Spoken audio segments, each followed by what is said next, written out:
Good evening, everyone.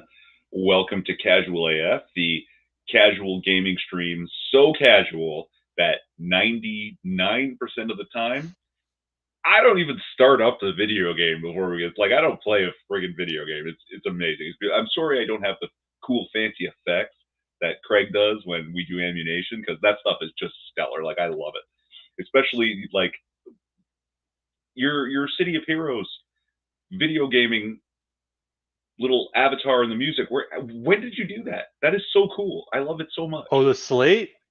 Yeah. The little with the do do do do Yeah. do do do. So okay, that music. See, I paid for um StreamYard, like the full version. Not the full version, but the version that allows you to get some extra shit. Yeah. So there's branding available, and part of that branding is you can have overlays and stuff like that, and you can have videos. So I went to a site called videobolt.net, which I also paid for because they have some really cool opening animations. And I found that one, and I just basically the cool thing about videobolt.net is they have these templates for video animations, and you just plug in the text you want there, and it populates it into the video. Hey, Pox. Um, and um, and so basically I did that. I put my logo up there, and yeah, I used that. And then the music, that's part of StreamYard's looping, and it sounded to me a little bit video gamey. So I'm like, I'm gonna Yeah. use this. Yeah. Almost And so 8 bit. I just start the stream a few minutes early and let that play for a bit, so sort of whet people's appetite for what's coming. And yeah, And what's the name of the website that makes it the makes little the video? videos. Videobolt.net. Bolt, Volt. Yep. Yep. That's it's really crisp, like clean, Hmm. professional looking. Oh, I they hope got you some don't great pay too. stuff. I hope it's not super expensive, so that I think it's average like people 20, can get a hold of 20 it because bucks it's a really year or nice. something like that. Oh, that's beautiful. Yeah, it's not that much. I That's paid an for amount a of money I year. can forget. Paid for a Yeah. year, so it's not bad. Oh, I can show you what. I can show you a couple of things if you want me to share. Okay, so for instance, Because it looks like it gamified your avatar. yeah, I turned Like it the into like background. pixel art. Yeah, yeah. Yeah, turn it into pixel art. So for instance, do you mind if I share real quick? Of course. Let me show you here. Because yeah, that's what's hilarious is this was the casual gaming stream, and now you're just casually gaming on stream. It's true. I like never turn on the game. Okay, so And even tonight, you were like, "Hey, let's play City of Heroes." Nah, I'm not in the mood. basically I uploaded a PNG of my logo, This and is nice. it can animate it as like a spinning coin kind of thing, and then it loops, so you can just have that going. And the Slick. background's what do you call it, blank, so you can put any background you want on there. And they Let me have see what else. background. Yeah, I think yeah. So basically, you got lots of different things you can do with this thing. Uh, so for instance here. Was that hearts for Valentine's Day? And now it just takes a moment to render for you. I'm not sure. Let's see. Glitches, lines, indent, edit. There we go. Just call it test. All right. So logo. I just add my logo. It might even be in my media library, but anyway.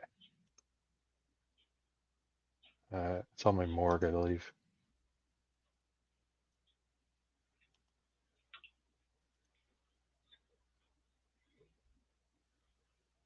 There we go.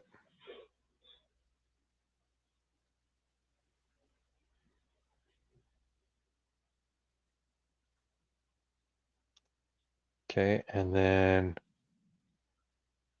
you can add audio track.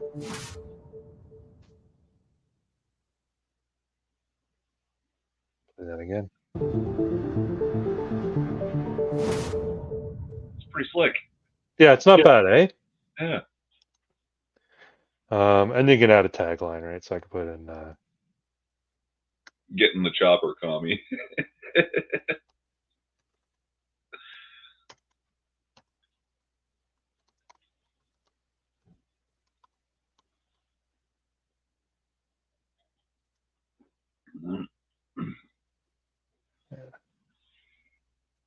Oh yeah, but can you add the spinning disc?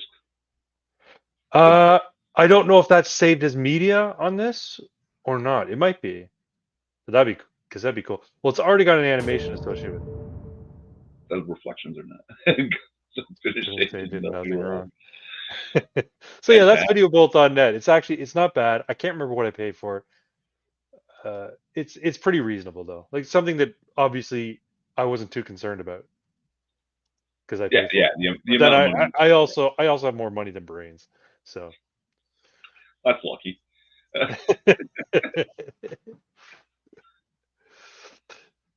anyway, yeah. So that's where I get it. If you wanted to spend the money, and the cool thing about having the upgraded StreamYard is I could put my logo up here in the corner as opposed to the StreamYard logo. Yeah, I can yeah. have no logo at all if I want. I can leave the logo Fucking blank. duck. Well, yeah. YouTube used to have that, or maybe it still does. I don't remember when you Oh live yeah, stream. no, I see it now. It's on the bottom right corner. Yeah, yeah. My little. I hate to say it, stolen fucking image, but I don't think there is an author like a public author who knows. It's just sort of released onto the internet and forgotten. What is your little image? It's like an eagle, but the flag, spray paint style, right? Oh And yeah, they yeah. I actually see use that. a thumbnail for about half of the live streams because I have all day free, and then I like 30 minutes beforehand, I'm like, oh, I didn't make a thumbnail. It's okay, I didn't Yeah, prep any topics either, so I don't know what kind of thumbnail I was gonna make. yeah. When I make my when I do my live streams, right? I'll get it set up like an hour or two beforehand, and then I'll shill it out on X and stuff. But I just go into Inkscape, and I use the same sort of red background, and then some image, and then some bit of text that says Ammunition 45, and then the subtitle, and then I save it in the right size. Or no, I export it as a PNG in the right resolution, but I never save my work in Inkscape. So I have all these PNGs that are basically I have a folder that says ammunition slates, and it's just all my slates from my different ammunitions. So I yeah, used to put so much effort into like editing video, and I'm listening to you talk like it's like, wow, this is a real process. I open Paint and click text and then write words on a picture of Justin Trudeau looking like an asshole. yeah, but that's fine because it works, right? But I only use the Inkscape because I've been using it forever. I used to do like graphic design at the comic book store I Right, worked at, so right. I made all the signs and I redesigned their logo and stuff like that because that was shit I like to do, right? So I use Inkscape because I've been using Inkscape forever. I could use Paint too and just put text with a picture. It's just I Inkscape is like a Adobe Illustrator. It's like a page layout program basically. Hmm. And I yeah, actually Cryptic have Fear. GIMP. Yes, Cryptic. Hello. I have GIMP as well. I've just never really been good at like image editing. I can Yeah, like, I can do page layout and image layout and stuff like that, but image editing I'm not good. Like and mask people talk painting about and how simple it is, and it's like easy to use. It's free, and like you can do yeah, everything like with it. It's like, wow, like I must be a friggin' idiot because I can't fucking. yeah. I never got the concept of like tracking your layers. Like, why do I need layers? Why can't I just like it should all just be in front of me? You know what I mean? Like everything I put in there. That's why I like page layout, like Inkscape, because it's just you got an image, you got a background, you got text, and it all just goes on flat. And then if you want to combine it all as one object, that's fine too. That way it doesn't move around and stuff. We've got Cryptic. Irvin, been a long while, old friend. Has been, And yeah. Stalemate says, yeah, I use Adobe Illustrator occasionally, but it has been a while. I used to use Adobe Illustrator as well, but I didn't want to pay for it. So I started using Inkscape. Hmm. Um, and same with GAMP. And I used to use Corel Draw. Corel Draw was the other page layout program that I Oh used to like fuck! I too. remember Corel when the what was it, Windows 95, and getting a Yeah. free Corel sample, and God, it was like, how the fuck do I do this? I found Right. Corel Draw very, very user friendly. That's why I liked it so much. See where no, I like, and I can't even do it anymore. I'm ashamed to say, but it's like graphite on wood pulp. That's I can do that. Inkscape is not janky like I don't find it janky. I think it's very robust, but it's limited. Its page layout is really all it's good for. You can do lots of stuff with it, but primarily it's for making posters. making signs, making flyers, and that kind of stuff. I wanted to make the adrenochrome T-shirt, but I Oh couldn't yeah, come. with the follow the white rabbit. Yeah, yeah, yeah. Yeah, Yeah, you should. but I can't figure out gameplay. Try using Inkscape. You might like it. It's free to download. May as well. Yeah. Have you ever seen this commercial for Sticker Mule? On Russell Brand's channel, actually, Was it he the guy sitting there drinking a glass of wine with a t with an Inception T-shirt? Have you seen that? no, but Russell Brand shielded them. Like, Oh, yeah, Sticker Mule's like all over the place. Let me one second. I'm gonna.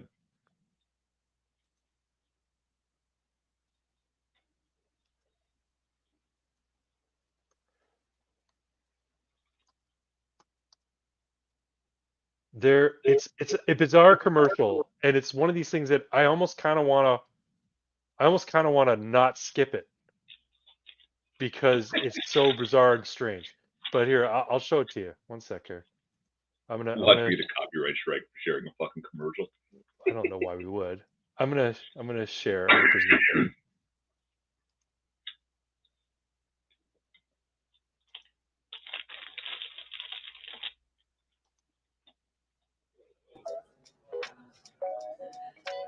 Hey, Vinny, where'd you get that shirt?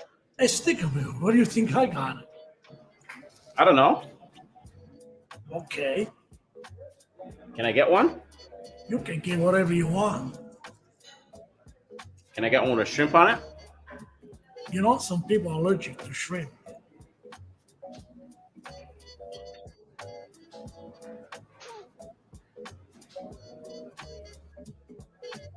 Custom t-shirts now at Sticker Mill.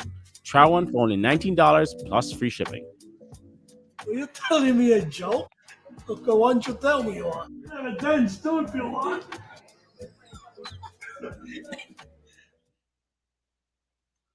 What the Yeah, absolute fuck was that? that is the fucking Sticker Mule commercial, and it's fucking hilarious to me. I don't know why, but I find it funny. I mean, yeah, it was bizarre. Yeah, yeah. Anyway, what I was gonna say is you could get the Adrenochrome shirt made at Sticker Mule. Well, I actually have a Redbubble, Yeah, you could do a Redbubble too. Yeah, and you know what? Sticker Mule's more for corporate stuff where you want to get a bunch of T-shirts made to give to your team, Mm, and Redbubble is something you design a shirt, you put it up there, and maybe people will buy it.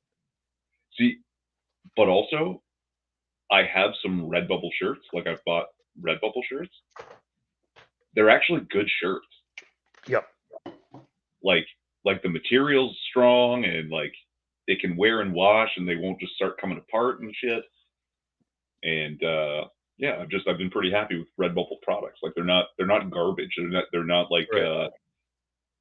like you kind of expect dropship stuff to be crappy, and it's not. Yeah. Yeah. Uh, so yeah, pretty pleased overall. Yeah. I designed a bunch of Star Wars themed T-shirts and put them on. I want to say T Fury. Is it T Fury or what's the other T-shirt dropship site? T-shirt hell. No, it's a T-shirt drop. It's not T Oh, Fury. It's Teespring. Teespring. Yeah. Teespring.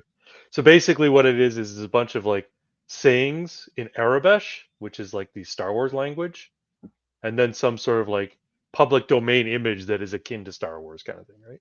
So if you know what Arabish is, you will know you can read it, but then you can also I put a little QR code on the back of the shirt so that you can scan the QR code and it'll tell you what the shirt says.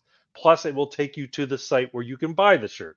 So if you're out there and you see somebody with the shirt on, you're like, oh, that's kind of cool. I wonder what it says.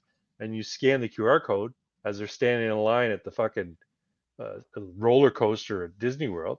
Then you say, oh, this is what it says. Oh, and I can go get that T-shirt at this website. So anybody wearing your shirt is advertising it for you. Right. Right. Yeah. Yeah. But I never sold any. So it's Yeah. Remember when that was a thing though that you could like go to the mall and there was a T-shirt T-shirt yeah, yeah, prints yeah, made on the spot. yeah. So I had made Abercrombie and Satan shirts. Used to have fun I had a ideas for t-shirts. I had a buddy, you know the Saturn logo? Like the car. The car, yeah. Yeah. So basically it's just two arcs in a red field. Yeah. It makes it look like Saturn. Well, what he did was he took those two arcs and he changed changed the space in the red field so it looks like two butt cheeks. And then he made using the same logo as Saturn, he's put Uranus. Uranus. Yeah. Well, that's pretty clever. That's not bad. Yeah. What was no, but we had like you were talking about your Star Wars themed shirts. We had ideas for Lord of the Rings themed shirts. Mhm. I'm sure you're familiar with the meme. I'm upset that I didn't invent it. Like, I mean, we invented it long ago, but it's on the internet and I didn't create it. Yeah. You know that shot of Bilbo early in the movie holding the ring? It's like this long, like this up shot. After all, why not? Why shouldn't I keep it? And Gandalf is trying to get him to leave it behind, but they've exchanged the ring for a Bic lighter.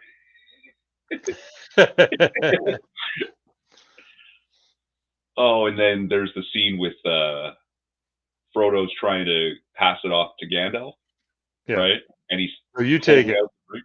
Yeah, but except you replace the ring with a joint. And the t-shirt reads, "Take it, Gandalf, take it!" And goes, don't you tempt me with that. Don't you dare tempt me with that. Yeah. Oh, yeah, no, and there's the line, I think it's at Helm's Deep, right? Where he's arguing with Legolas that they're not going to be able to win the fight, right? And Legolas says something in Elvish that translates to, they're all going to die. And Aragorn yells back, "Oh, then I will," but he's speaking in common tongue. "Then I will die as one of them," right? But there's a moment you got to catch him with his tongue between his teeth and the terrible, stupid look on his face. And the line in Elvish is "Naga Daka Thyre." So you put that image of Aragorn looking angry with his tongue between his teeth, and you write, "Don't you Naga Daka Thyre me." That's kind of funny. Yeah, Yeah, but well, then these kind of like these inside jokes that people will get, right? yeah, like you have to be a big into the Lord of the Rings films to really pick up some of this shit. Yeah. But anyway, so that's our introduction. Yeah, I'm Craig Bragg, by the way, as you couldn't see. Oh yeah, I totally forgot to introduce you. So good, man. If But you're that's not, okay. if you haven't been to Twins channel in a while, or you're new to this channel, we do this live stream thing Saturday nights, alternating every week. So this week we're on Irving's channel. Next Saturday we'll be on my channel. My Links in the channel does. description. Yeah, my live streams are called The Ammunition, and his are called Casual AF. So. Oh, and also on Fridays, I'm getting into the habit of live streaming some gaming on my channel as well. It's probably going to be 99% of the time City of Heroes, because I'm just having too much fun reliving my living my early adulthood. I won't say childhood because I was an adult when it came out. So yeah. And I was thinking about getting into space trucking.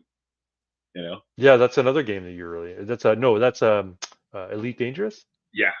Yeah, you love that game. Yeah, it would be like the shittiest, most boring kind of spacefaring live stream there is, because all I would do is space trucking. Yeah. Just I'm go gonna from go the star system. pick up this gold, and I'm gonna take it across the galaxy. Yeah, not even pirating shit. Yeah. Like no underhand, nope, completely legit fucking freight business. When that Light No Fire comes out from Hello Games, I'll probably live stream that because I'm very interested in that. Yeah, it looks all right. We should give it a try. I'm definitely down.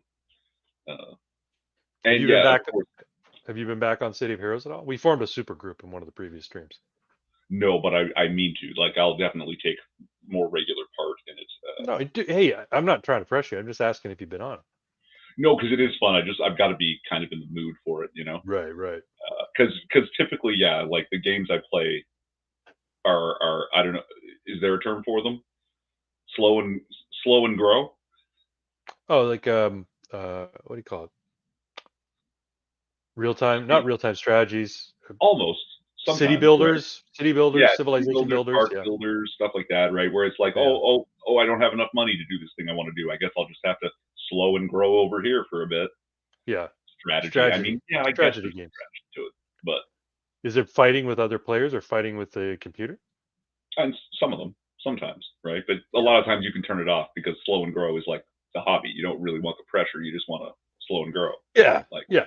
It's like yeah, supposed to be like a cozy. Like I was really interested when I don't know if you ever saw the trailer for it for a game called Palia. I have not.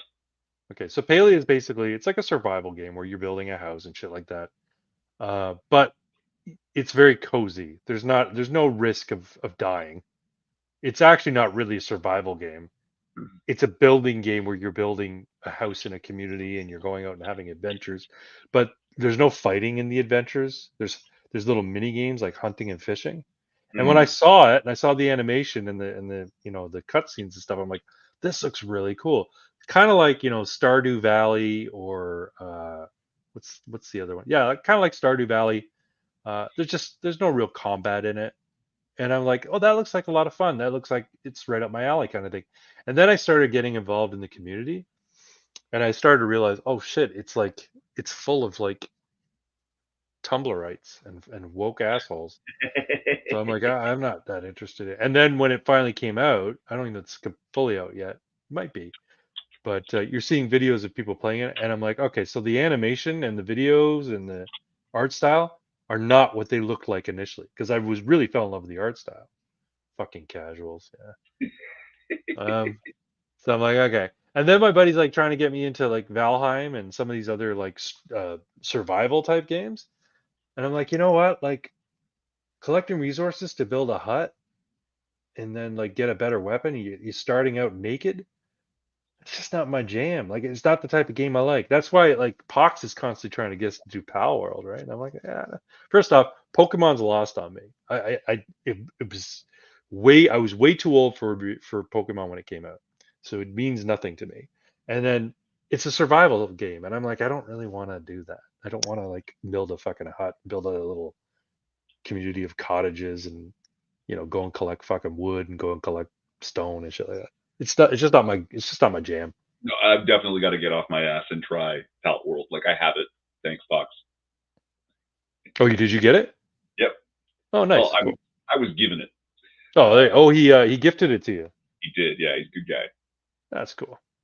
No, I did. It's downloaded and everything. Oh, But you don't collect it. why don't Yeah. you load it up? It's casual AF. Why don't you play it? I'm on the move.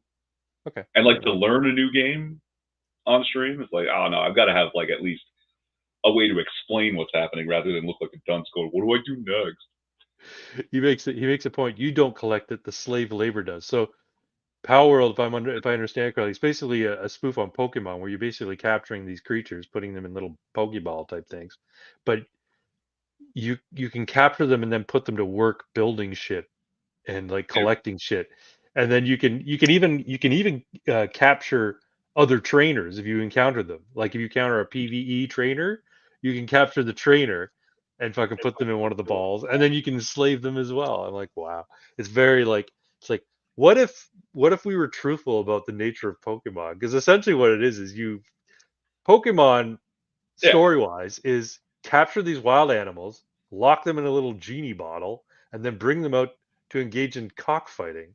Yeah. That's what you're doing with them. Like Got to Professor Oak. catch them all. You got to catch them all.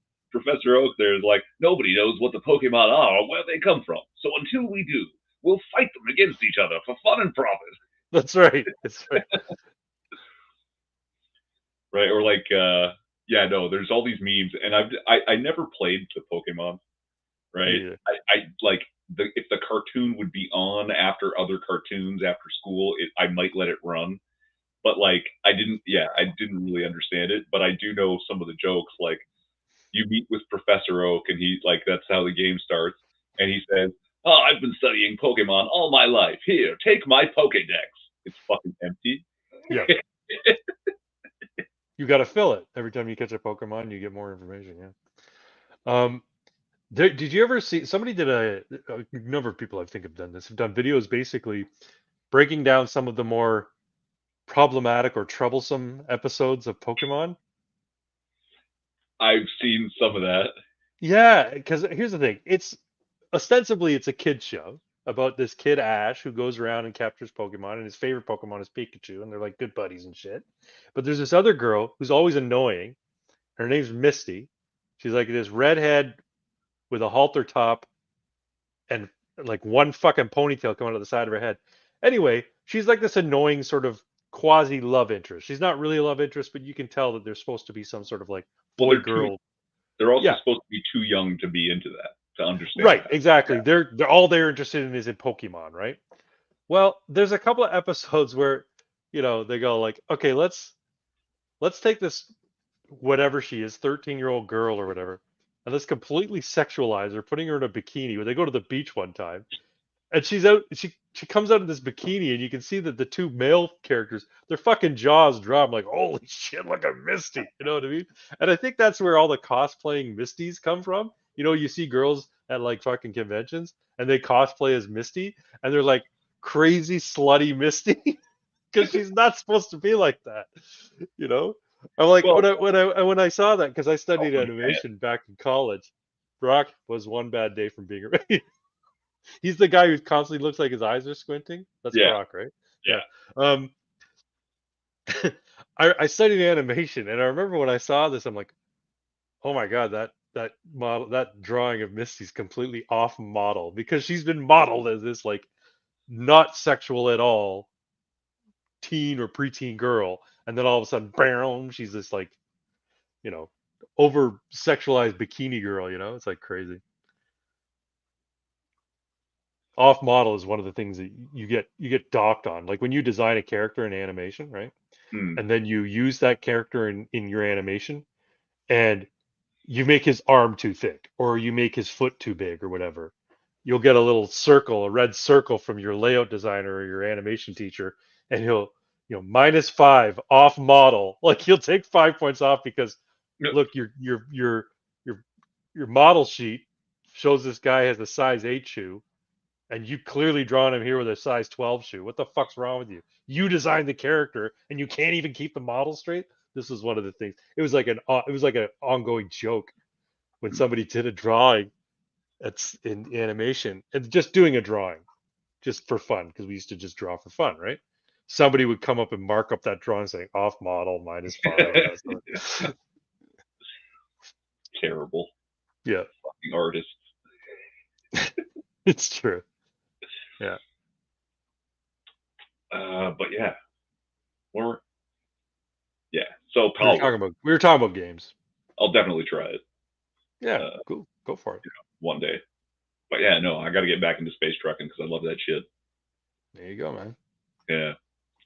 I just got to refinish the tutorial because I deleted my old saves for some reason. So, and I was really drunk trying to steer a ship and fire at targets with Yeah. a mouse and keyboard. So I didn't finish the tutorial. Drunk flying in space? That's dangerous, man. Yeah, it really was. Like, holy fuck. Because as Rick Sanchez says, literally everything is in space. You ever see that? Do you ever watch Rick and Morty? No, but he's right. Literally everything.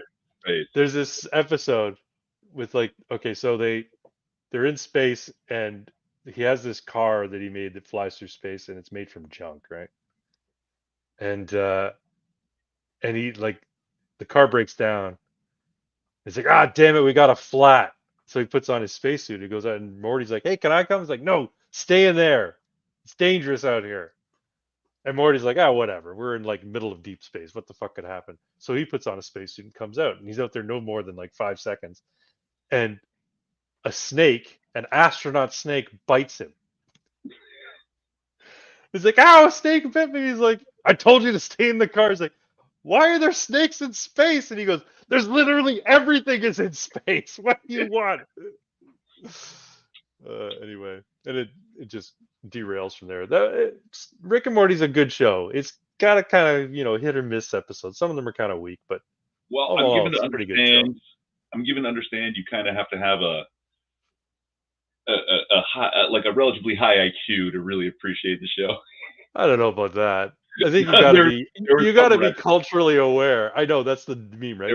You have to be really intelligent to appreciate. No, you just have to get sarcasm. That's all. Hold on. I know this guy.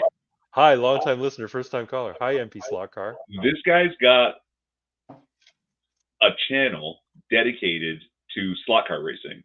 Yep. He's got this wicked slot car set up in his home. The studio, like the lighting's fantastic. He gets all these new cars, and I actually haven't watched one of his videos in a while, but they're pretty beautiful.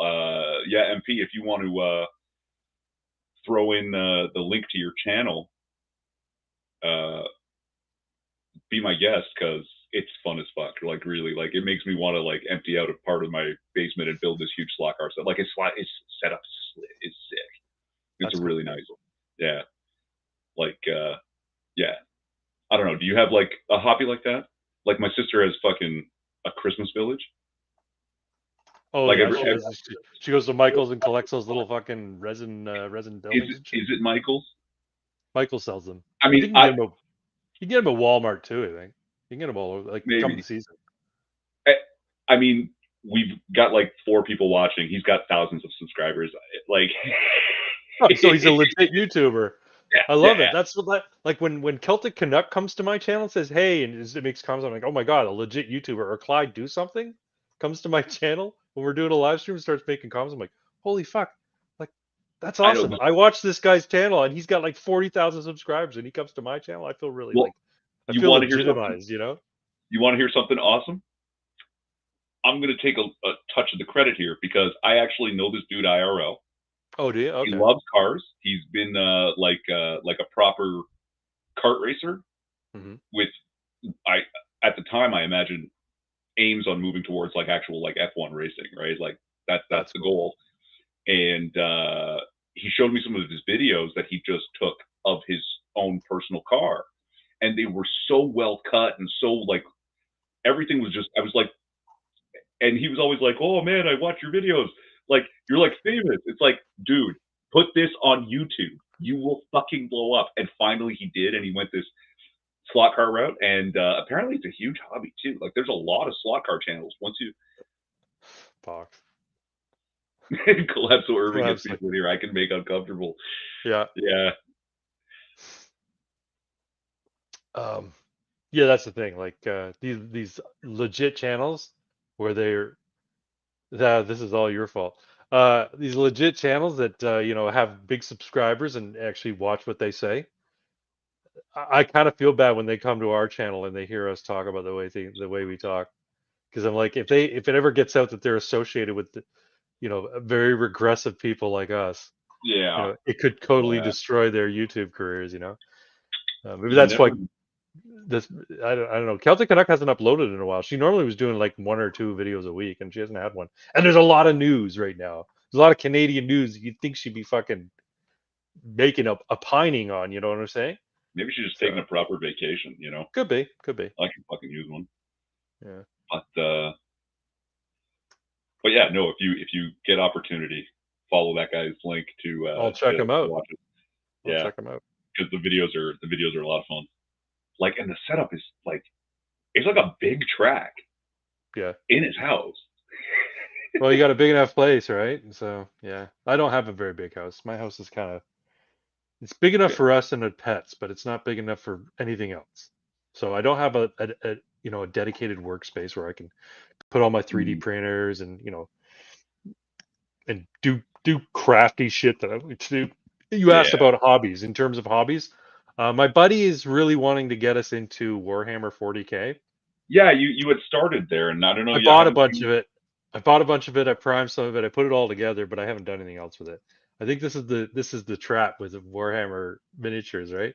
You're like, yeah, I'm gonna get into it. You buy all this shit and you fucking put it together, and then you just sits there as this like mountain of gray plastic that is your shame because you haven't fucking sat down and painted it. MP, a lot car. Fuck, dude, how big is that table? I'm pretty sure his track is like, it's almost 15 feet long and 8 feet wide with like, okay, this is what it's like, model train level of slot car track. Yes, like that's what I was asking about. Like, my sister has the Christmas village that gets bigger every year. She adds another piece. She's got like a table that she has drawn the street on. Yeah, yeah. And she stuffs like every year fresh cotton goes around to make it look like snow and shit, right? So she sets it up every year for Christmas. Uh, when I was a kid, one of the things I loved, yeah, there he is, 8 by 8 by 17. 17. Yeah, So fuck. I'm guessing he lives in a bungalow because only bungalows have giant fucking basements because the house is so stretched out, right? It's Unless he's like fabulously rich and has lives in a manor house or McMansion or whatever. well, I don't think they're struggling there, so that's good.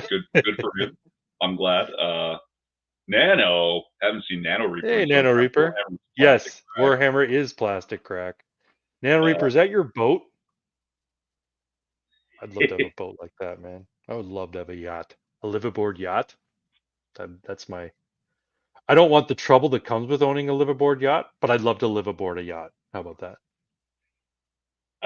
but yeah, and I've been looking at Lego City stuff. Yeah, I have a friend, my friend, that feminist who I trade barbs with all the time. She's been collecting a ton of Lego City stuff, and she's combining like I think she got Doctor Strange's house, and she mixes it with like non-Marvel stuff, and she mixes it with Harry Potter stuff. So she's got because it's all the same scale, right? So she's got all these uh, I'm, different Lego yeah. City and Lego stuff. Yeah, See, but now Lego's gotten so fucking branded and so fucking licensed. Like, there's the Harry Potter and there's the Marvel and there's Doctor Who. Apparently, when I was yeah, a kid, it was like nondescript knights, yeah, nondescript pirates, yeah. and I had, oh my god, I had this, what was it, like 1800 piece fucking pirate ship, the Black Seas Barracuda or something like that. It's fucking phenomenal, just fucking killer. But yeah, now I'm thinking, shit. Okay, yeah, I could actually, I have some space. Maybe I should start like a Lego collection, but I'll be a purist. It's just going to be Lego City stuff. Yeah. And I've decided if I'm going to build a Lego City, oh, Dune Legos, Nano Reaper says, Jesus. The first thing I have to do is get the construction site set up, right? You have to buy the construction guys. And Yeah, if you're going to have the construction guys, you have to get a food truck, right? So it's I'll have true. like this big empty table with a construction crew on it and a food truck, and that's how it'll start. Yeah, and every time you start working on a new section, you move the construction site Yep. over to another section, and you build the building. Yep. Yeah, that's cool. Yeah. Yeah. My cat is playing with my hat. The cat in the hat. You're in trouble Cat. now, bro. Yeah, And so you I got had this. thing one and thing two right there. That's right. I had this this hat that I picked up in Florida like ages ago, with the mallard duck on it. Anyway, I was wearing it earlier. I took it off because it clashes with my blue top, and it's on the table here, and the cat decides he wants to play with it. Weird cat. Sorry. If you start This playing is with Legos, you'll go bald. What the yeah, fuck? and start needing glasses and make gay cocksucking face in pictures all the time. I already need glasses, and I'm not bald at 40 odd, so I figure I'll You be wearing glasses last night on my stream. I was like, oh, he's wearing glasses. Was Yeah, I? yeah. Oh. You were that drunk. You couldn't see straight. You had to put on your glasses. I took out my contacts at some point, apparently. That's probably it. Yeah. See, I got the LASIK done. Oh yeah, and how's that Because holding? Because I've seen for a lot of people it doesn't take. it's all right. One of my eyes is sort of reverted, but I still have strong enough vision that I don't need corrective lenses to drive. So I Okay. have one eye that is myopic, and the other one has astigmatism. So the one that is responsible for my close-up vision no longer can see at a distance. So it's basically I got the best of both worlds. I can see well up close, and I can see well at a distance, but each with a different eye. So So your eyes are bifocals. You just have to that's right. one for driving, one for I'll get a reading. monocle. I'll get a monocle for one eye. Yep. Bring back monocles. I Fucking know, do right? it. Yeah.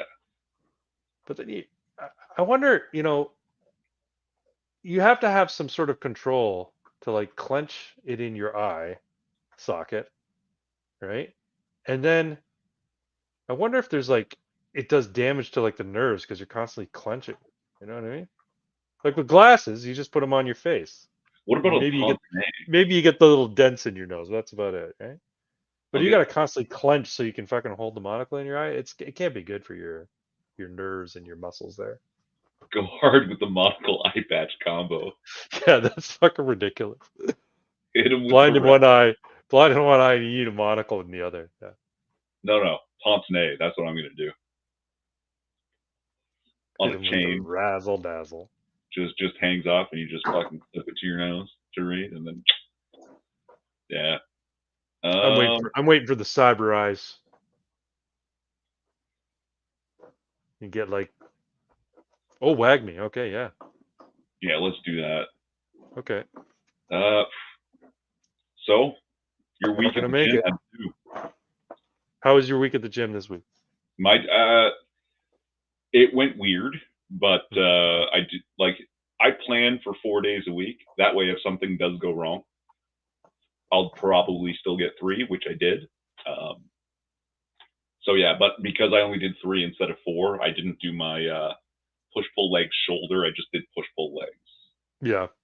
and yeah, I've been going Monday, Tuesday, or Monday, Wednesday, Friday for the longest time, so 3 days a week. But then I'm finding what's happening on the weekend is I'm too sedentary, and I'm not making enough progress. So I've decided I'm just going to start doing every other day. So this week I was there on Friday, and I'm going to go again tomorrow, and then I'll go Tuesday, Thursday, Saturday, then Monday, Wednesday, Friday, and I'll just alternate. I'll go every other day. I'll concentrate mainly on my chest and arms. I'll do legs, of course, because you gotta do legs, but they're not gonna be my focus. Chest, arms, shoulders. there's a lot of good argumentation for leg day. Like the simplest one is it's literally half your muscle mass. Yeah, yeah. So you have to do legs, but there's also this weird thing about central nervous system activation, right? And I think that's true. I don't know like the studies, but I'll tell you, I feel more jacked Mm-hmm. at the end of leg day than any other workout. Like, I definitely feel it more when I do leg day, for sure. but like I feel like my most powerful. Like when I've Yeah. conquered leg day, it's like, yeah, motherfucker, fucking, often Sorry, feel my good at the end of a workout. You should, right? Like, yeah, but leg day, like that feeling is off the charts, you know. yeah. So I've developed a love hate relationship with it because the doing of it is fucking hard. Like I'm not tall, but my legs are way too long for my body. So, and I think there's some weird thing about the pelvis and the way the hip bone sits in the pelvis that I can't do squats regularly. I have to I can't do regular squats. I have to have my feet wider than is considered good and pointed outwards instead of pointed forwards, just because that's the way my hip rotates, right? Because if I try to keep my feet shoulder width pointed forward, as soon as I start lowering myself, it feels like my femur's trying to escape through my patella. Like I'm just going to blow out my knee like that. Yeah, yeah. So, and Squid's here. Hello, Squid. Welcome. Hey, it's good. I run or swim at least 5 times a week. No, I don't think so. If I'm gonna do some like high intensity, well, I guess running and swimming aren't high intensity. But if I do cardio where I'm getting my blood rate up, I will do the rope thing, Oh yeah, yeah.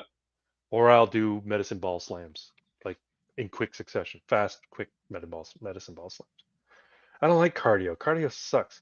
I was trying swimming every Sunday at the gym, but the gym I go to is very, very shallow. So every time I would turn, or every time I get to the shallower end, I'd scrape my knees or toes. And I'm like, no, the hell with this. I can walk through there, but swimming is forget it. Yeah, I don't do a focused cardio pretty much ever, but there's always some like fast walk or light jog cool down at the end of a workout, except Yeah. leg day, because that's not going to fly. Forget it. Just run up and down stairs for like 20 minutes. Hey, you know what? If you can do 10,000 steps a day, you're doing good. And it's not going to hurt you to do 20,000 steps a day. That's 10 miles. You just have to find the time to do it. Bring back jumping jacks. Yeah, they're good too. Hello, Trinity. Here's little Miss Trinity. Hold on, let me move my camera down. What are you doing? What are you doing? Oh, now she jumps down. Stupid dog. What? Come here. Goofball. You're a little goofball. Remember, cardio is important because you need to be able to run faster than your buddy when the bear attacks. True. So, in Kurosawa's Seven Samurai, Yep. one of the samurai says, when you can no longer run, it's time to die.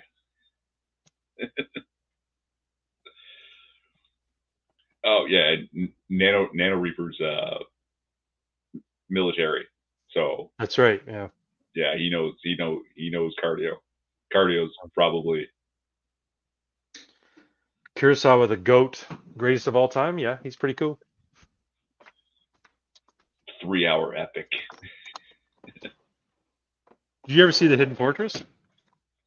I have not.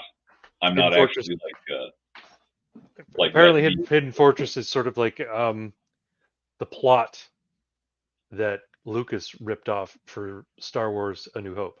Really? Yeah. And there's a couple of like sort of comedic characters in it. A tall skinny one who's like an idiot, and his short fat buddy who's also an idiot, and they're just opportunists, and they're like deserters of some big military action. They were the model for C-3PO and R2-D2. Yeah, so it's kind of interesting. You know what's funny?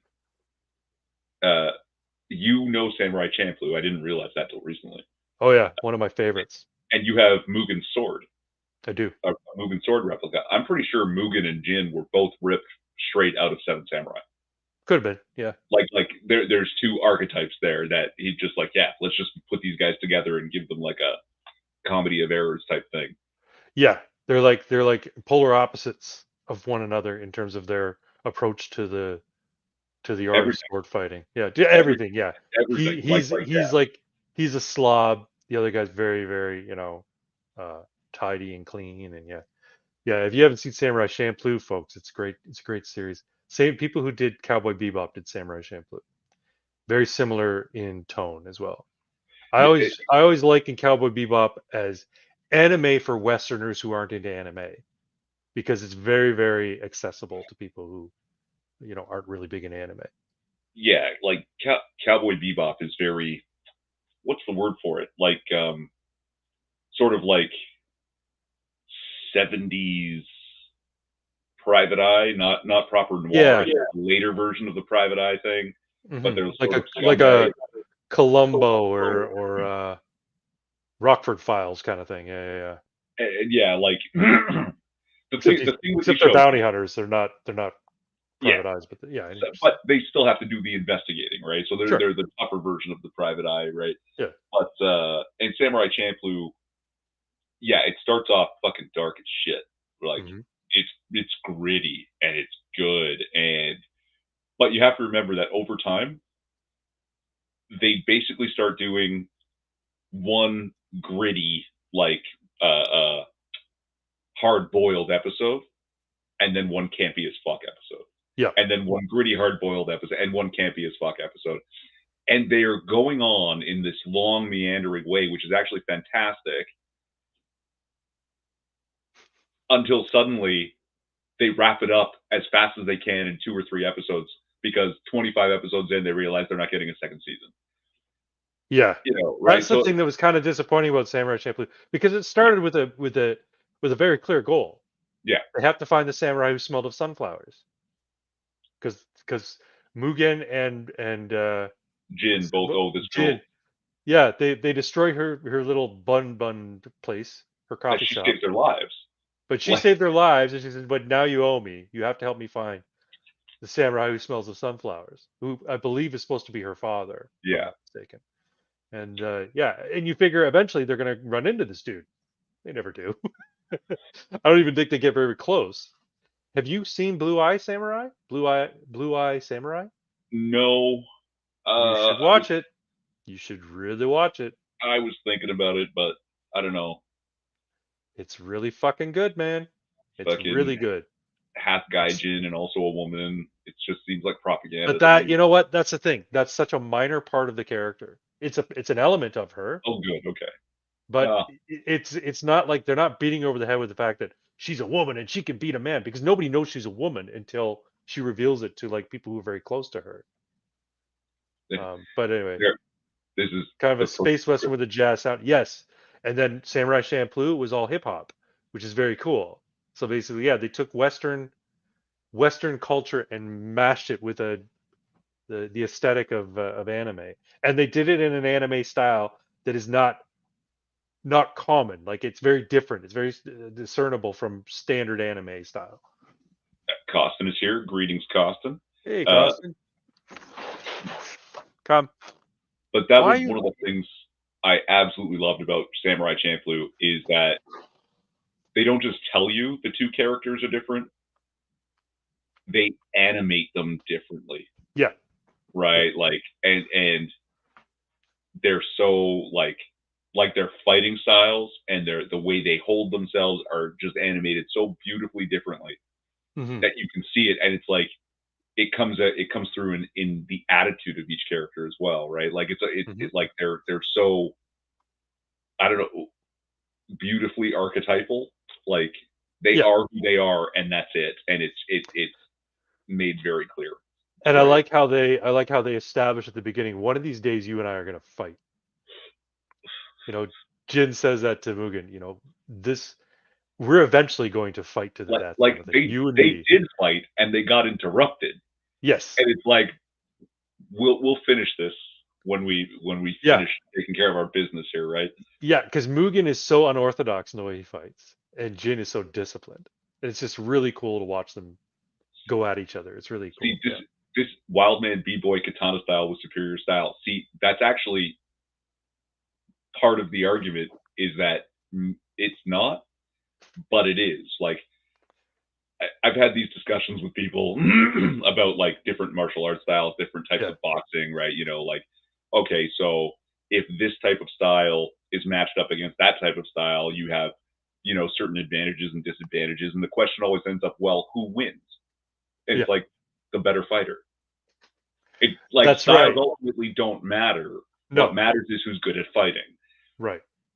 And Well, yeah, this goes to like people think you think about the people like Batman versus Joker, right?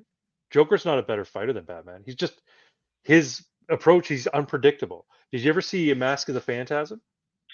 so this is my favorite scene in probably any animated movie, and one of the best things They do about it the several times. Joker. They do it several times. So he's fighting Batman, But wait, and wait, wait. he Can I sorry. describe the scene?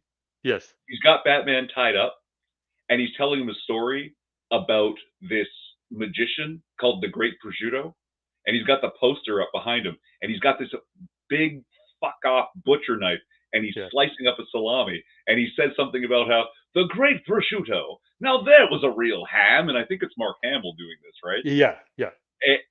And like he's the Joker, so he has to make the terrible joke. Batman breaks free somehow. They're fighting.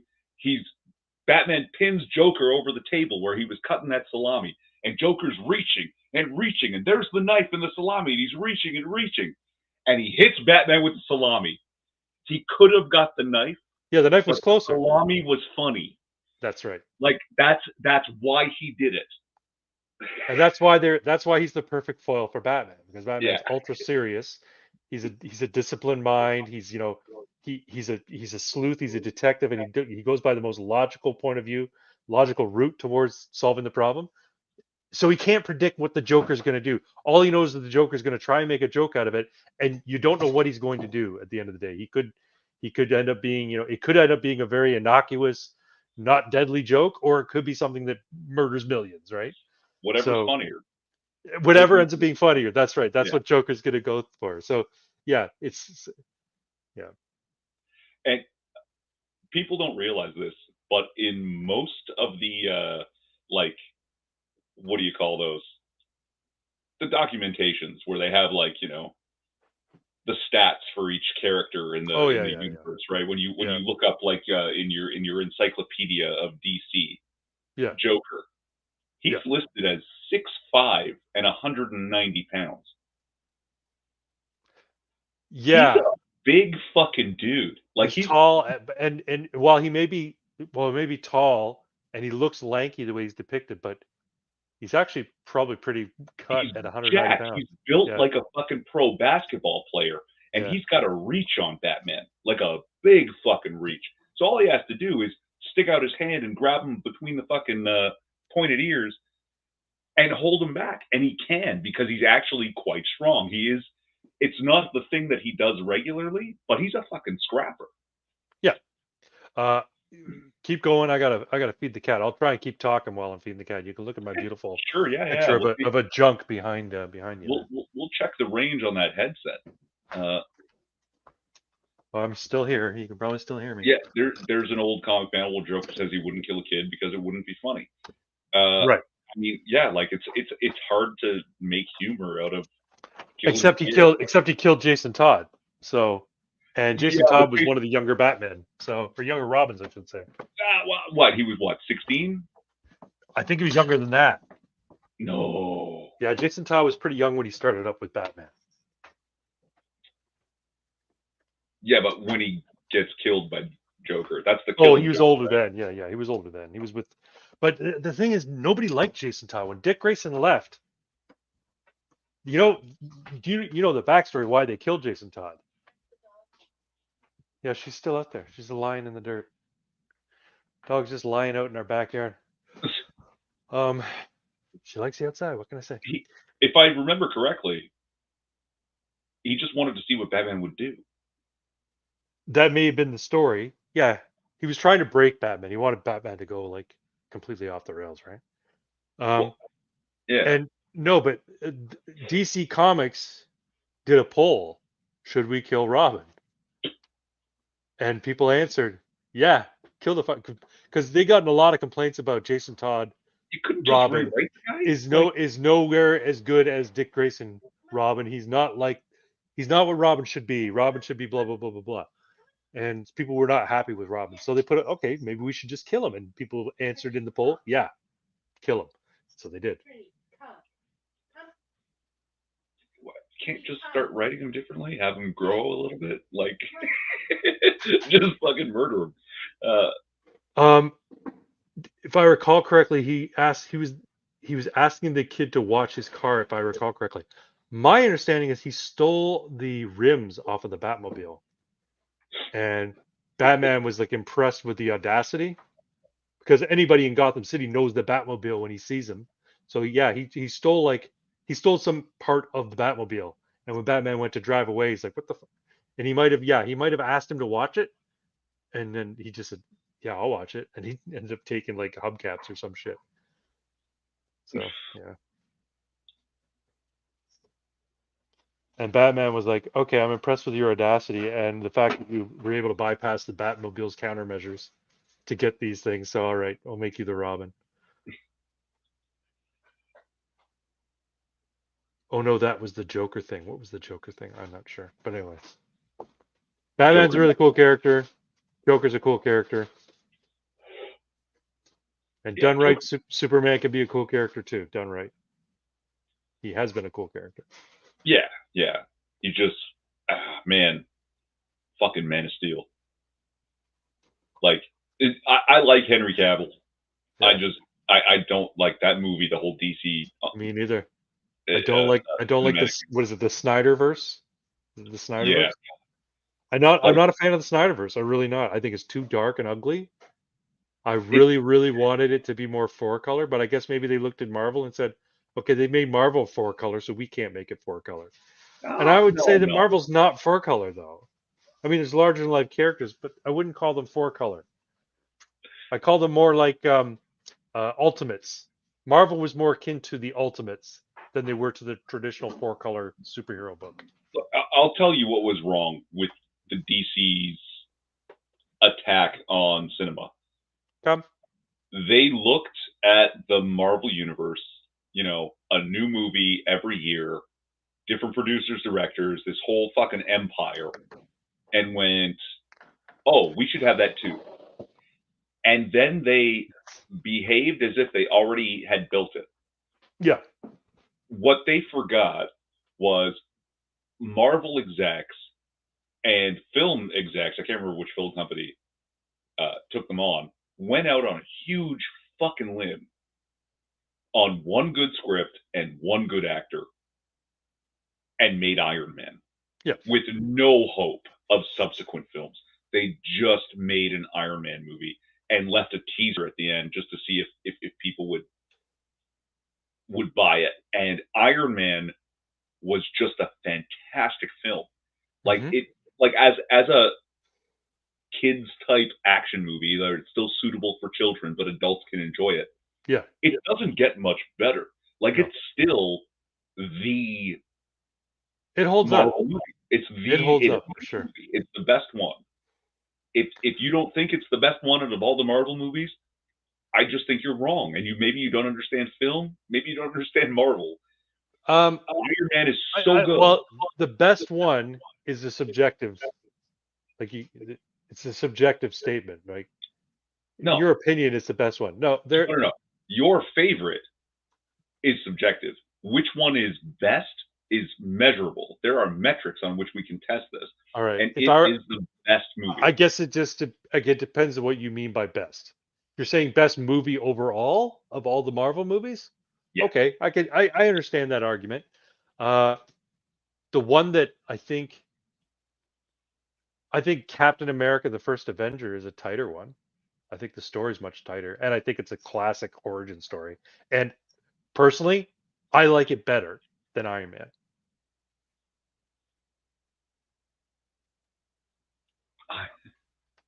Hold on. Okay, but no, come on, get in here, Trinity, come. Before we get too involved in this as an argument and trying to find the metrics, let's just call it a draw. Everyone has their favorites. Iron Man was good. You're not going to say no. Iron Man was great. Iron Man was great. I think it's like in the top 2. Puck says best Marvel movie was Guardians. The consummate troll. Okay. Guardians was good. The first Guardians was enjoyable, but I wouldn't say it's the best. So let's get back to Man of Steel, please, and DC and everywhere they went wrong. So not only did they jump into it with this idea of our empire exists on paper, so we can just transfer it to film without actually having to build a film empire. Sorry, I'm trying to get my dog in. Come. Yeah, I know. I'm trying to cover the dead air. Sorry about that. Yeah, Man of Steel was a mess. And to me, it was like, okay, I have no interest in the Snyderverse after they made, spoiler alert, after they made Man of Steel, after they made Superman kill, because he doesn't kill. That's one problem. And it's the last thing in the film, and it like literally destroys everything that Superman can be. They try to make him Superman after the fact, and it's like, you can't, the way he's taught, well, Miss Lane, I'm Superman and this is the way things are going to be, like, we have to uphold truth and justice and the American way. You can't behave like that because you just murdered a guy. Yeah, you killed a guy. Okay, like, he was an alien from your own planet, but you killed someone extrajudicially. And at the time, it was some 80 years, like the 75-year anniversary had come out. I have this cool collector coin a friend gave me, like for celebrating 75 years. So the movie comes out shortly after. It's maybe 80 years of Superman, during which time Superman has never killed anyone. even the time he meant to kill someone, Doomsday didn't die. Yeah. Like, Plus, there's an yeah, argument. Like, here's the thing: Doomsday was not a man; he was a monster. He was a genetic construct. even that does even Yeah. that set it aside. Superman was not fighting with the intent of killing Doomsday. He was No. fighting with the intent of surviving this fight. Yeah. Because Doomsday was literally killed him. And they ended up, quote, killing each other, except Doomsday didn't actually die. Right? So they just ruined Superman in the very first appearance of him in their Yeah. cinematic universe. And then tried to make him the Boy Scout. Yeah. How can No, you be a Boy it's Scout? bad. It's bad writing. Like, here's the thing: Murdered a man.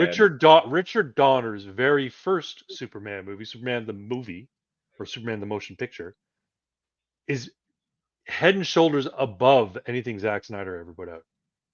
Yeah. The original Superman movie is great. Superman is. 2, Superman 2 arguably is even better. And then Superman 3, Is even the best Superman one. 3 has great points. I mean, it's a comedy with Richard Pryor, but Superman 3 has some great elements. So, as far as Eric July, I did buy the original ISOM from Rippaverse.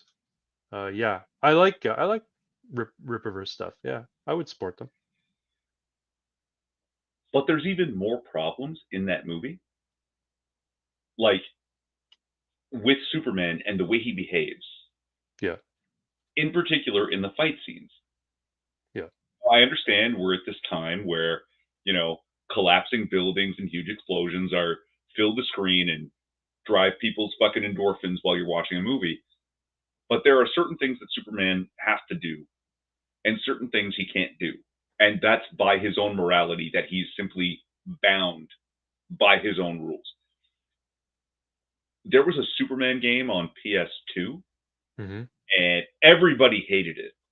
And I thought it was fantastic. Superman, basically invulnerable. You don't have like a life bar, like a health bar. Right.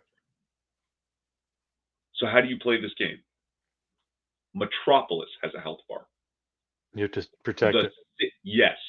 That the bad guys are throwing fucking missiles and Metropolis's health is going down and you've got to race around and laser eye the fucking missiles out of the sky. He ends up in the movie Man of Steel in Smallville fighting other Kryptonians, and he tackles some asshole straight through multiple buildings, like, you know, with no regard for people or property. Like, somebody picks up a fucking oil tanker, a truck filled with gasoline, and throws it at him, and he flies up to dodge this attack while the truck smashes behind him into a building, blows up, the building starts to collapse, and he triumphantly floats down from the sky untouched. What? Yeah. No. He would catch the truck. He would set it down gently. He would try to stop the building from collapsing and get all the people. He didn't do any of that. No. Because Like, he's not he wasn't written as a hero, he's written as an action character in an action movie. Yes, and that's not what Superman is. No. Like it's just fucking. Well, this is the thing. Like, you remember the old Superman 2 with I don't know if Donner did Superman 2, where he's fighting Zod and what's her name in Metropolis, and they're threatening to kill everybody, and that's why he runs away. Yeah, that's why he flies away. Yeah. He's like, I can't put them at risk, so he makes them go to. He makes them follow them to. That's what Superman would do. He would try to pull them away from the bystanders. And I hate the fucking normies who say, "Well, he didn't have a choice. He had to kill Zod." Like, he always has a fucking choice, and if that's just bad writing. If you can't give him a fucking choice, take him to the moon. Whip up the fucking Phantom Zone generator so you can send him back to the goddamn Phantom Zone. And this nonsense about kneel before Zod. Yeah. I have a very controversial take. Callum Blue is best Zod. Callum Blue. Who's Callum Blue? Smallville. I don't know if I remember the Smallville Zod. Oh yeah, because he's not Zod with his powers for a long time. He's just General Zod, the Right. soldier who has his soldiers that you know survived in it. Like and it's just he's so good. Yeah. And here's the thing that Yes, I think yes, exactly. That's why the Goku and Superman comparisons are constant. Yeah. Like, yeah, And here's the thing, I think they made a mistake, Warner Brothers, when they decided to do, well, Marvel did the Marvel, so we have to do the DC. They realized they had a hot property with superheroes, and they're like, let's make a whole new universe with new characters and new actors playing those characters and blah blah, new costume designs. I'm like, you just ran Green Arrow, you ran Flash, you ran Supergirl, you ran all these different series on the WB, then the CW. You ran Smallville. You did all of these things that you could have very easily said, hey, these actors are still doing these roles. Let's just up the ante, make it more cinematic, improve the design, improve the special effects, and make it a movie. You had it ready made. You've already established the backstory. One of the best things about uh, Spider-Man: Homecoming, they didn't do his origin story. yeah. They His just origin story was done him to death. talking to his buddy. Yeah, I got bit by a spider. Oh my god! And they just, yeah, I don't know what happened to the spider. I think it's dead or whatever. And like, you don't need to know. You don't need to see him get bit by the radioactive or genetically engineered or fucking magical or space totem spider. You just need to know. Oh yeah, first off, you don't even really need to explain it with Spider-Man because he's such a universally understood character that everybody knows he got his powers from being bitten by a special spider. Yeah, Arrow did start up pretty good. I didn't end up finishing watching it. My wife watched it all. I just found it went on a little too long. I'm much more happy with a well-contained season or well-contained series in 3 or 4 seasons. And they don't need to go on for like 15, 20 episodes a season. You think about shows like Sherlock, where there's like 6 episodes in a season. Yeah, they're an hour No, and 25 three. minutes or whatever. Or The one episode. yeah, And 3 or 4 episodes. they're basically making 3 movies every season, Mhm, right? Like mhm. like and they made good movies. They made 9 Right. good movies. Yeah. But and like that's how I think people should approach shows like in North America. They shouldn't say we need 23 episodes for the year and then we're going to come back and do another 23 episodes. How about you write 8 good episodes and just make them really fucking solid? And HBO learned that lesson a long time ago and has been thriving on that. Like right, they went from fucking late night cinema to the masters of it's not TV, it's HBO. right. Yeah, like fuck. I watch Rome once a year. I don't think I've ever seen Rome. I Oh hear it's a my good series, god. but yeah, So Rome was the thing that literally put them on the map yeah, yeah. as something legit and not just late night cinema. It was so good and the sets were so good that they left them standing. They remain to this day, that 20 years later, you can go visit them. Yeah, You can take a tour of the sets from the series Rome. that's pretty cool. It's literally just Julius Caesar the play. Hmm. And it's phenomenal. Well, and this is the thing, like Squid Coyote is saying, like, why do they need to make a new season every? And because TV's a business, and in the United States they treat it like it's a business. That's But why Supernatural sucks, right? so Like that's what HBO, did you just say? Supernatural sucks. yeah, Supernatural's yeah. a great series. It could have ended Supernatural is one probably of my three series. favorite things. It could have ended three Supernatural is one of seasons before, but it's a great series. Supernatural is one of my favorite things to ever existed, and it sucks. All right, it was invented with very specifically these 5 seasons in mind, Yeah. and it would end. But somehow women got a hold of it, and they were like, "We can milk this for 10 more years." Yes. Every season getting progressively worse till it was absolutely Mm, retarded. I don't think I wouldn't say that every season got progressively worse. I will say that there are better seasons than others. I think it was a good ending. The series was a good ending, but it did go on too long. They could It have was a ended it. bad They could ending have ended. because it should have ended at season 5. Season 5 should have been the end.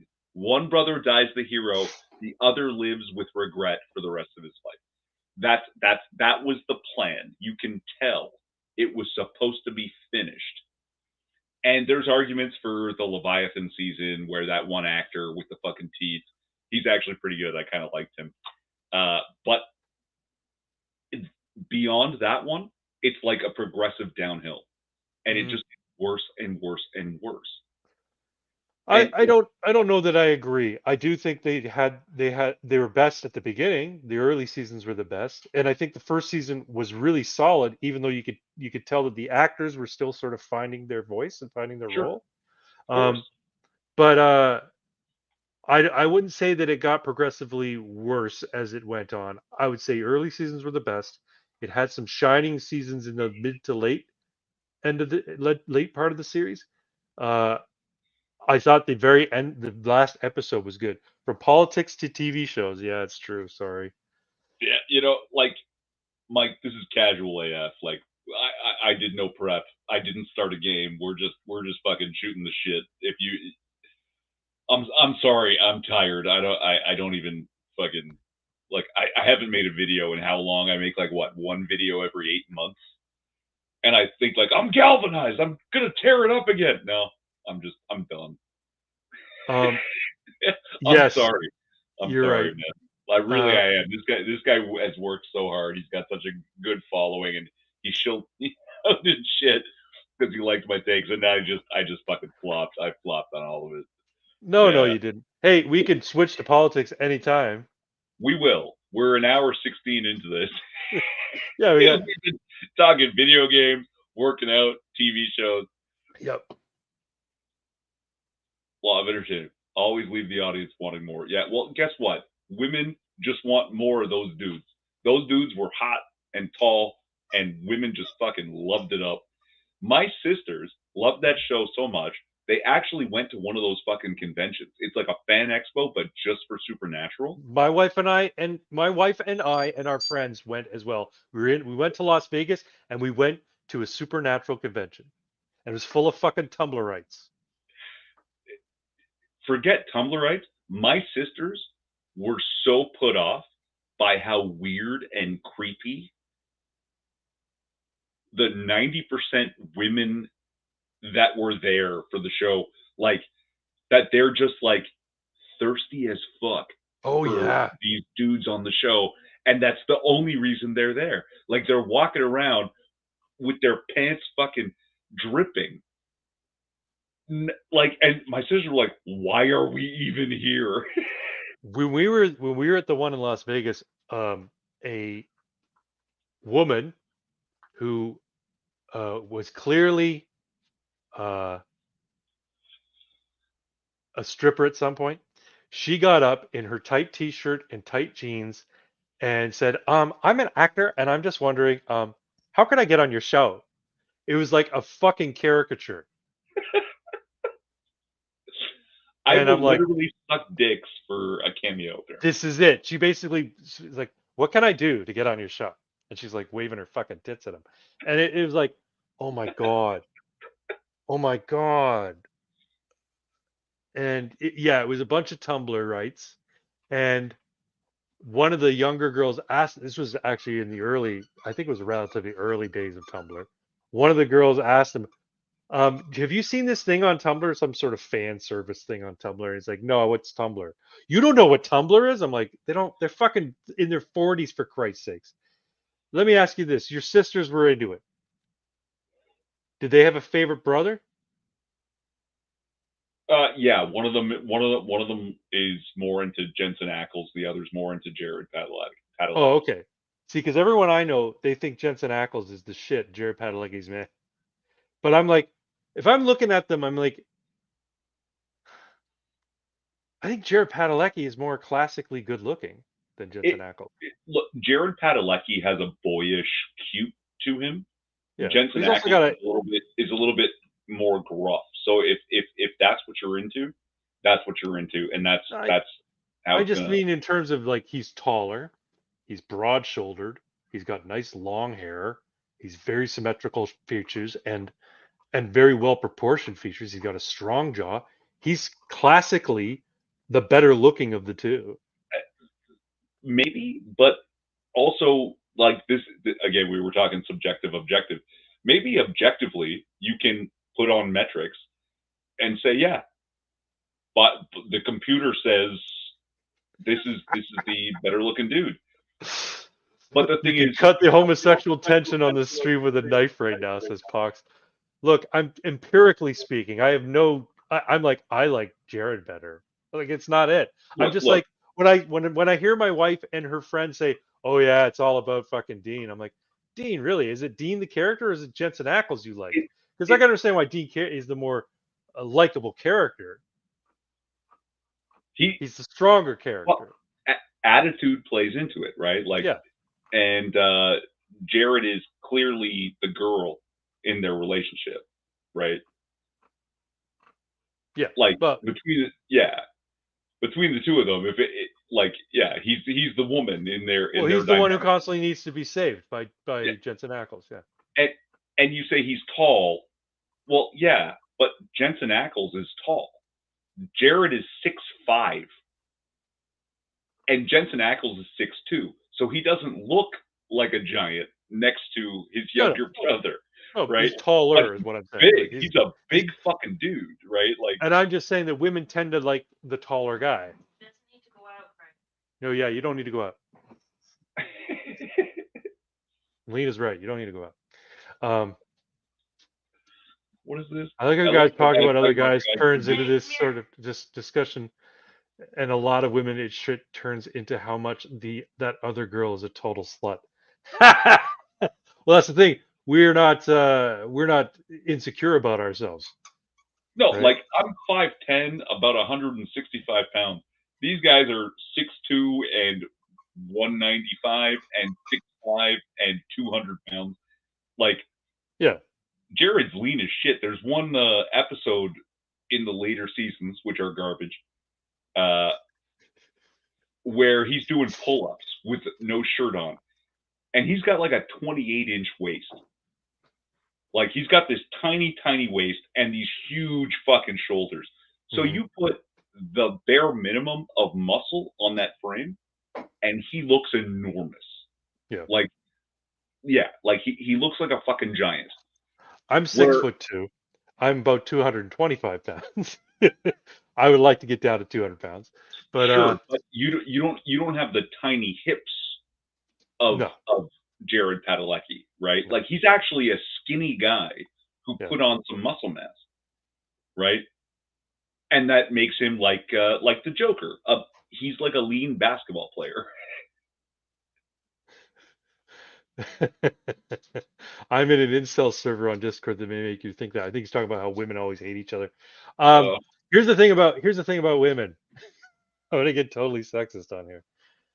The reason women are so, that she's such a slut, or she's such a bitch, or look at what she's wearing. You know, women are so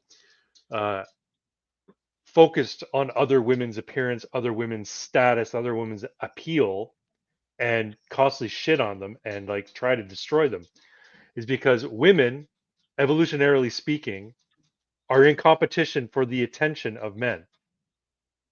So it's not the same way with men, right? Men are also looking to get the attention of women, but it's not the same as women are the bird with the pretty plumage. Men are the cocks who just need to impregnate them and fertilize their eggs. So they're trying to attract the guys to the bright plumage. You know what I mean?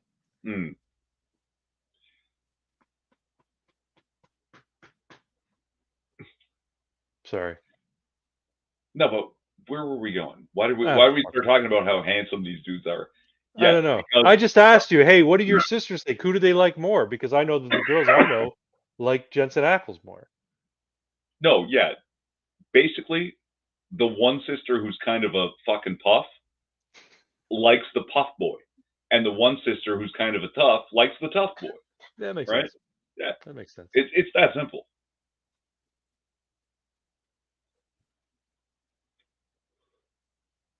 Yeah, yeah. Supernatural and stuff. Yeah. Because you boys is boyfriend and boyfriend. My relationship with Irving Twin is completely platonic. Trinity, you don't need to go out, honey. Maybe she really does need to go out. Mm. Last time I let her out, after she was like tapping on the door, she actually did have to go and do her business. So, all Yeah, right. no. Yeah. I'll let you out. What's the worst that happens? She doesn't pee. Yeah, she'll go out and lie in the dirt and eat Uh, twigs and shit. All right. oh no, yeah, but we were talking about how it's a business and it goes sometimes way longer than it should, and Yeah. that's why HBO and their shows have been phenomenal because they go into it in mind, beginning, middle, end. Like they've got BBC does that too. BBC's approach is that too. We're gonna, and maybe it's because they're publicly funded, but they make these really awesome, well put together shows, and there's 6 episodes in a season, and that's it. And they're like beginning, middle, end. It's like a yeah, 3-act play across the six episodes. but they even have in mind like this is how many seasons it will run. Season Yeah. 1 will be from here to here. Season 2 here to here. Like Westworld. Oh my God, Westworld is one of the greatest things to have ever been produced. Like, It's really just good. beautiful. Each season is filled with its, like, they're almost standalone, that they're so different from each other, right? But it's filled with its own settings and themes and developments, and each character is becoming something throughout the season. And it's so well done that, oh my God, Westworld was this huge hit that the very last episode of season 4, which is the finale, was so good. We should run it more. Come, No, we're not running it more. Trinity. Like, we meant to finish it, and we finished it. You keep talking. I'm just gonna mute Yeah. myself. I gotta yell at my dog. But they finished it at the point they meant to finish it, and that's what makes it so good. That whole idea of leave the audience wanting more, and you leave them wanting more at the peak of it because the story's over, and we're not going to milk it. We're not going to let it devolve into something terrible and ridiculous, just trying to get more money out of it. We'll just make a new thing just as good as the things we've always made. It's a beautiful model. And favorite obscure piece of fiction, The Brief and Terrifying Reign of Phil.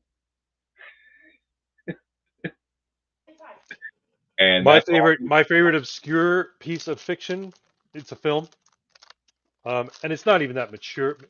What was the word he said? Obscure. It's just a little bit more culty. Like it's got a cult following. Sure.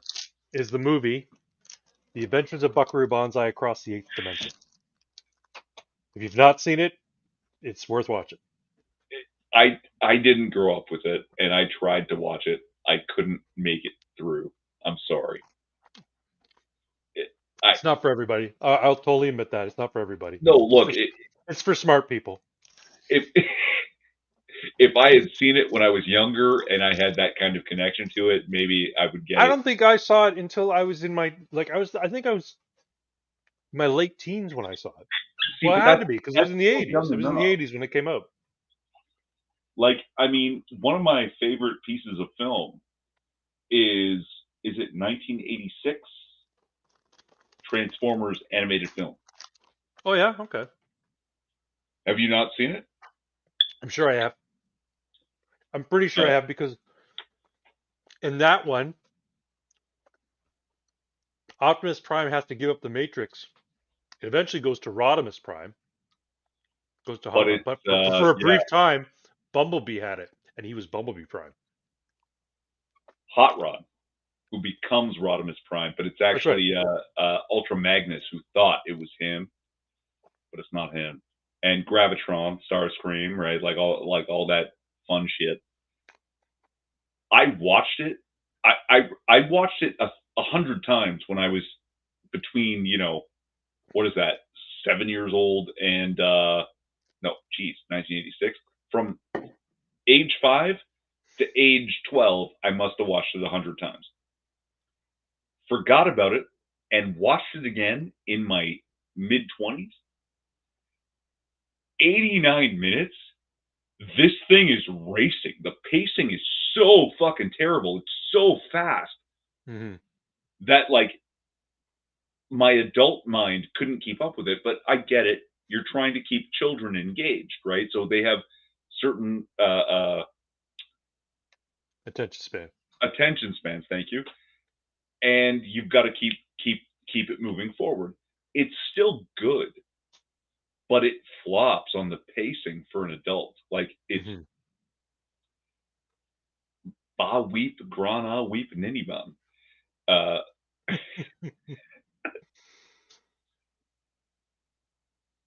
Six String Samurai. I've heard of this. I don't know if I've seen it. Yeah. Have you seen? Have you ever seen Kung Fu Hustle? Yes. The fucking movie's brilliant. Yeah. Yeah, and Shaolin Soccer is also Dare fun. to Be Stupid. What's Dare to Be? That's a song by It's Weird a Al Weird Al Yankovic. Yankovic song featured in the Transformers movie. Yes, it's just fantastic. But Kung Fu Hustle was good. So is Kung Fury. If you've ever seen Kung Fury, you ever see Kung Fury? that's the one with the ping pong and the cow. No, that's Balls of Fury. Oh, right, Kung Fury. Yes, the 30-minute movie with Hackerman. Yes, Yeah, actually, Hackerman and Triceracop and genius. It is so off the wall. it is. Like it's circled. It like they're like we're gonna be so retarded. Yeah. That we're geniuses again. They just do a full circle. The way I looked at it, I'm watching this. I'm like, this is like you're 8 years old and you're sitting on the floor of your bedroom. And you're playing with your action figures and you're mashing a story together. Yeah. That's what that fucking movie was. I was like, yeah. Kung Pao Enter the Fist. Yeah, I've seen that too. Good night, Stalemate. Thanks for coming. Good to see you. But yeah. Yeah, Kung Fury. Hey, did you see what he said there, Stalemate? Yeah. Ciao for now. Keep posting vids. Keep posting vids. Yeah. Yeah. Guys, give Twin some shit because he hasn't made an actual like short form essay style video in a long time. Weird question. Have you ever confused a short stack for a goblin? No. When I think short stack, I think pancakes. No, I don't know what a... So there's a slang term for a woman who is not tall, but is all tits and ass. That's a short stack? She's a short stack, yeah. Okay. And what's a goblin? Is a goblin, or is that another type of woman? But not attractive. So from behind, you see her. She's got like, she's short. She's 4 foot nothing. Like, but she's got like great ass and boobies, nice boobies. And then you see her from behind. Then you turn around and she's actually like, she's got a gun. She's got a gun and like triple chin and cankles. And you're like, oh wait a second, she's not a fucking short stack. Do you remember this commercial? I can't remember. It must have been for like beer, for Canadian beer, where this guy walks into the shop in the middle of fucking, nowhere, Canada. Yeah. And, the girl behind the counter, she looks cute and she's smiling a little bit, like just like a closed lip smile. Yeah. He's browsing while his buddy pumps gas, and he sees this bobblehead moose. And the bobblehead moose has the dumb grin on its face, and the bobblehead is telling him go for it. So he picks up the bobblehead moose, and he's going to pay for the moose and the gas. All right, and he says hello, and suddenly she smiles, and her teeth are all fucking fucked up, and she goes hi, and the bobblehead is like brilliant. See, now that's storytelling in a fucking 30-second ad. How come the DCA Entertainment Universe couldn't fucking do that. That's Anyway, so. Hold on. Do you know of a thing called 5 second films? is it like a festival where you try and make a movie in a certain amount of No, time? No, it is a okay, comedy troupe okay. that put out their jokes on the internet a long time ago, and it was 5secondfilms.com. And they literally, every single one of their videos is 5 seconds long. You only have time for hook, line, sinker, the end. Right? There's a fucking magician who's calling the lady up on stage. Miss, it seems you're pregnant. Yes, 8 months. Not anymore. And he pokes her stomach with a pin, and it pops. And then he's pulling the baby out of his mouth. That's Over, hilarious. over. That's hilarious. 5secondfilms.com. It's one of the greatest. Yeah, it's storytelling boiled down to the absolute bare minimum, deconstructed stories. Hmm. 5 seconds, hook, line, sinker, in 5 seconds. It's so good. The douchey bros are walking past the homeless guy who says, "Hey kids, you want to see a dead body? Sure." Oh my god, you know what? I'm listening to you talk about that, and it sounds familiar, but all I can think of is like that's Cyanide and Happiness. You ever read Cyanide and Happiness? That sounds familiar. Yeah, It's a yeah, yeah, comic strip. It's a comic strip. It's typically yeah, a yeah. it's either a single panel or three panels. Oh no, is the punchline 80% of the time? Yeah, yeah, yeah. Yeah. Oh fuck. Yeah, that's some good shit. Yeah. Well, they made a game called they made a game with uh Cyanide and Happiness called what the hell was the game called? On the card game. Joking Hazard. And basically what it was you had these it's kind of like Cards Against Humanity or Apples to Apples. You have these cards, you lay down two cards that are two panels. They're pictures with the little characters from Cyanide and Happiness, and they're basically the first two panels of a comic strip. And then you have to pick from your mitt full of cards the fucking punchline, and then one person judges each turn. And then if yours gets picked, you win that round. And Right, yeah. right. Anyway, uh, that reminds me of Cyanide. It's little bits like that that are like completely off the wall and oftentimes very very like kind of dark. Cyanide and Happiness. That's what it reminds me of. So I might like this channel. Yeah, it was just beautiful. So well done. Uh, hey Jim, what's the significance of Cinco de Mayo? Shut the fuck up, and they're drinking. Da-da-da-da-da-da-da-da. Yeah.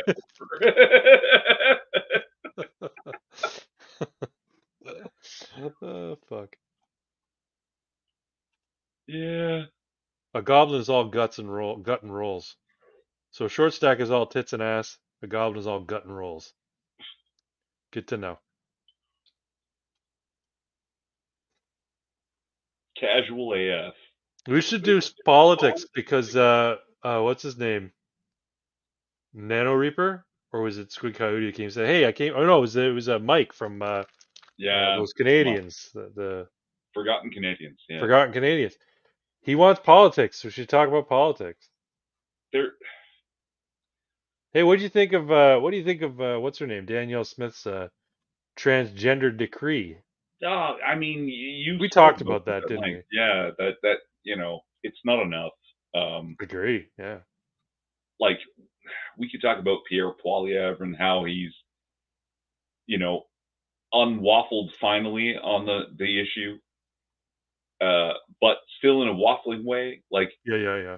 he's A terrible. palatable response that is, uh, more truthful than propagandistic. Yeah, finally, and still not enough. Too little, too late for people like me. But I mean, like, I think the big deal that we need to discuss and needs to be examined further is the Liberals and NDP's attempts to push the voting reform. Yeah, election reform. Yeah. election reform that is not the election reform the Liberals promised getting elected in their first term. Right. This is going to be new. It's going to be terrible. Basically pushing for mail-in voting. Oh yeah, of course, and proportional representation, just to confuse shit further. And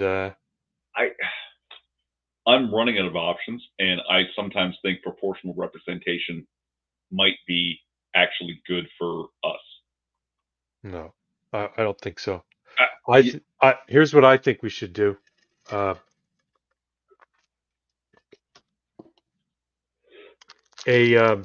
anarchistic monarchy. Anarcho monarchy. We'll circle back. Anarcho monarchy. Anarcho monarchy. Yeah. We'll circle back to that. It was a meme. It's actually great, and we'll discuss it. We'll re-explain what that is. But look, less than 300,000 votes, the Green Party gets 2 fucking seats. Yeah. Almost 900,000 votes. Was it slightly? No, it was like 881, right? Something like that. Right. For the PPC, no seats. Yeah. Proportional representation is a fucking mess. It's a terrible, terrible way to do anything. But it actually would get fucking PPC seats.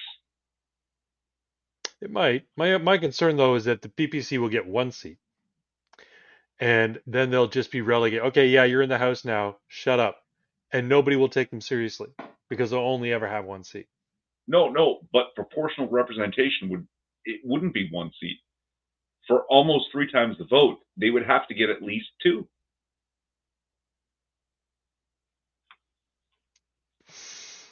Legally, a girl who's like 4'10" is a dwarf. Not actually human. So there's over 200 forms of dwarfism, and none of them are human. Is that what you're saying? I didn't say it.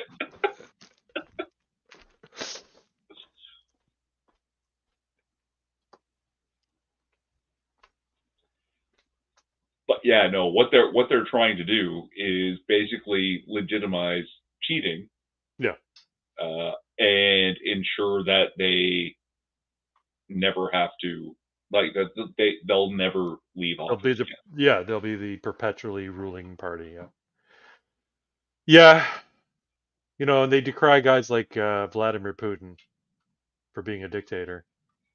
But this is the kind of shit they want to pull, I'm not saying Vladimir Putin's a good guy, but he's a patriot. He clearly fucking loves his country. And I can't say the same thing about Justin Trudeau. There was some cool stuff. The Lotus Eaters, Carl Benjamin, Sargon. Yeah.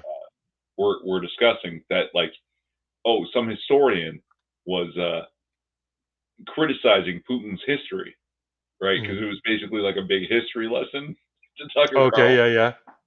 Right, but it just proves his patriotism, that he loves his country, the history of his country, the whole of his people, and how all of it came to be. And the historian never disputes any of the claims that he makes. Just the conclusions he draws. The conclusion, right? Like, and his interpretation of what those conclusions mean. Right. Right. And I also, ethnic Ukrainian. Which isn't really a thing. On a lot of this. Right. Ethnic Ukrainians aren't a thing. Don't you realize you guys are just border people? Ukrainian just means people living on the border. We're a people. We have a language. We have a culture that's different. Yeah, but it's basically like Pig Russian. Like Pig Latin, but it's like Russian, Pig Russian. It's really funny because a lot of people think that, right? And I'm fucking around with you, man. I know you are, but it's a good way to bring it up and get into the depth of it. That, yeah, guess what? If you speak Ukrainian and you go to a Russian-speaking place, you will probably be able to get by pretty quickly, right? That a lot of the words are the same, but the rhythm is different. A lot of like things similar in culture, so you're not going to Right. be like put off by food or customs, but it's different enough and has been different for. He says, "Oh, in 832, this is the thing that happened." Yeah, for 1,000 years, this has been a separate people. Yeah. Right? To say it's just part of Russia, it's like no, it's not. There was a point there where guess what? The tiny place of Ukraine conquered a bunch of neighboring peoples and a huge chunk of Russia.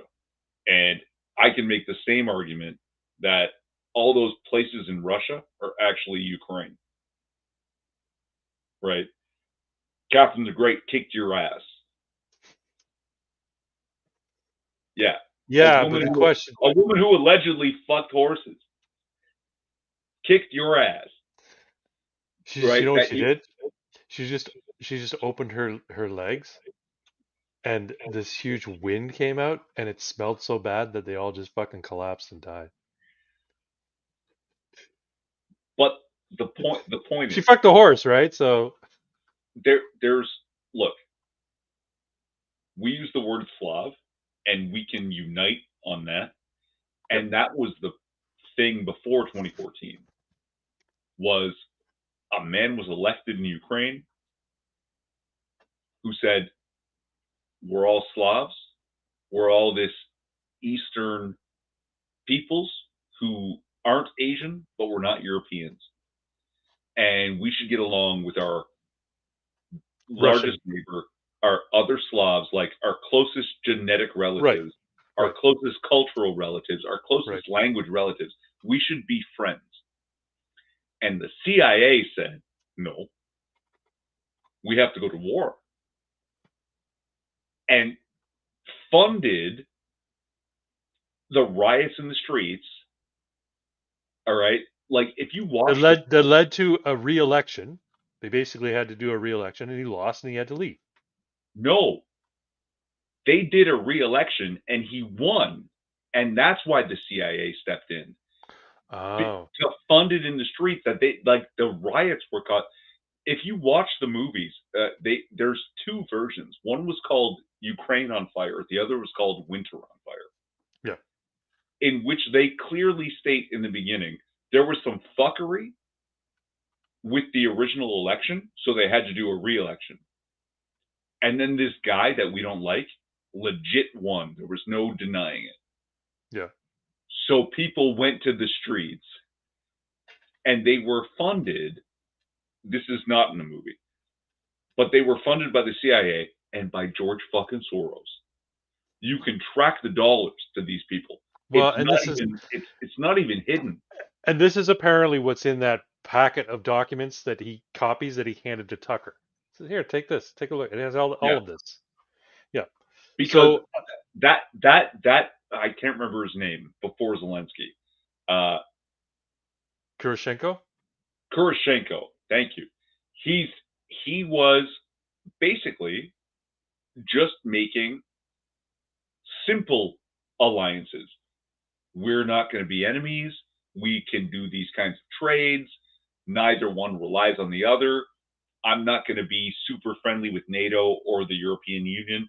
I can trade with them still, and we will, but we'll work with you first. Like basically, you have the right of first refusal for a lot of this stuff. If you can help us, help us. If you can't, I'll go elsewhere. And Putin was like, perfect. That's absolutely fine. You need gold, you need oil. I'll trade with you. If I can't, help yourself. Happy. Well, this is the thing that I found kind of interesting about the interview. So Putin is, everybody in the media tells you that Putin is this terrible dictator and he kills reporters and he's awful and blah blah blah blah. And the impression I got from him, or that he's bent on world domination. That's the other thing. He wants to take over Poland and all these other places. And he said it in the interviews, like, that's ridiculous. Like, we have no ambitions beyond what we're doing right now. And it's if you actually have a brain in your head, he didn't say it like this, but he says if you really thought about it, you realize how ridiculous that is, and it's clearly just propaganda. And then he goes on to say things like, all we want is like a fair deal. We just want to be able to trade, and we don't want sanctions don't help anybody, and they're not helpful to you, and they're not helpful to us, and it doesn't make any sense. And he starts talking about how China has no ambitions beyond for world domination. China just wants to take care of China, and it kind of put this mindset into my head. I'm like, is it quite possible that you know all these countries in the world are really just concerned with themselves and what kind of deal they can get with other countries? And it's really only the Americans who are fixated on world domination and larger ambitions. Here's my take on here's my take on the United States. The United States, personality wise, if you're gonna describe the United States as one person, and the government and their actions abroad represent that one person's personality, I would say that the United States would come off as cynical, paranoid, and doesn't believe that anybody has any virtue.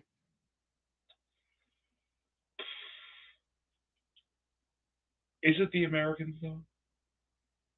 Yeah, I think so. No, I mean, is it Americans? Like American Not American people. I'm talking about the American the the powers that be in American politics and American world. and who are the powers that be in American politics though? Well, I'm talking about uh the deep state, the people who have been in power forever, the Oh the yeah. career politicians who've been, in Washington's, since they were young and had tight skin, and now are these ancient people. So Pelosi, Schumer, fucking Biden, these people. Who are their handlers? I don't know, the variety of people. They've got, lobbyists that they go for. The military industrial complex has deep pockets. You're There's an argument to be made that the military industrial complex is actually the governing party in the United States. you're so close, Craig. You're so I know close. what you want me to say, Irving, but I'm not going to. You're gonna The get United there. States was born out of revolution and into the westward expansion. It never really changed. I think I'm not sure what you mean by that. Apart from, well, after invading basically everything, that's awesome. We got a big head. There's that too. There's that too. I have a feeling that the reason that the United States, as a personality, if you're going to assign a personality to the country, as though the country were one person, I think the cynicism and the paranoia uh, is predicated on an idea that the United States is blessed. It feels like it doesn't necessarily deserve all those blessings. It basically was quite by providence that they came to a continent, or they settled a continent that had literally no other peoples there except for savages. Um, and they had all the resources they needed to grow a country and grow a civilization. So I have a feeling that there's this idea that they are blessed beyond what they deserve, and they know that at any moment the foot is going to come down and knock them off their high horse, and that's what breeds their paranoia and cynicism about the larger world. Keep it going. I'll be right back. I know he wants me to say that the people who are in control are this one small ethnic minority, cultural anomaly in Homo sapiens, and I'm not going to say that. I know Pox would like to say it. I know the twin would like to say that, because I don't believe it. I do believe that there are people of a specific uh, cultural background that are overrepresented in areas like legal and medicine and Hollywood and media. Um, that's not an indication that they are a group of people that are bent on control and subjugation of the members people who are not members of their own community. I think it just means that they, as a community, have decided we are going to be supportive of one another, and the reason so many of these people go to medical school The reason that so many of these people end up in media is because they coalesce together behind one another and they help each other out. And they help each other out as a community, as opposed to you or I, who would just have to go to our family to get help if we wanted to start a business or whatnot. Um, Deserved, you ever sail a boat across the Atlantic? I don't think it comes down to genetics. Some got lucky and some didn't. That's it. When your world shatters after you finally accept the answer to the bluish question, we will be here to help you recover. Maybe, and maybe one day I'll be a Christian too, but who knows? Uh, I'm not saying that this is Squid Coyote in terms of the deserve sailing across the Atlantic. I'm not saying that this is the ethos of Americans. You have to understand, I'm making an amalgam of the ruling class mindset and the military industrial complex and the people who basically run the country and present it on the world stage. So, like I said, if that group were one person, this is the American demeanor, if you will, the American personality or the American outlook on the world. And the idea that they feel they're blessed beyond their what they deserve. So my brother in Christ. Maybe someday I will be too, my bro.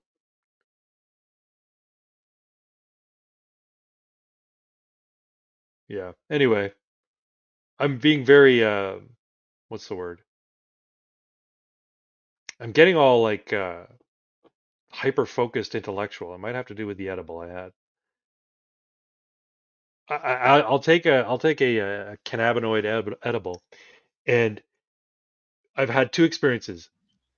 I find I'm 20-second behind on every conversation, and I'm moving in slow motion, or I'm deeply uh,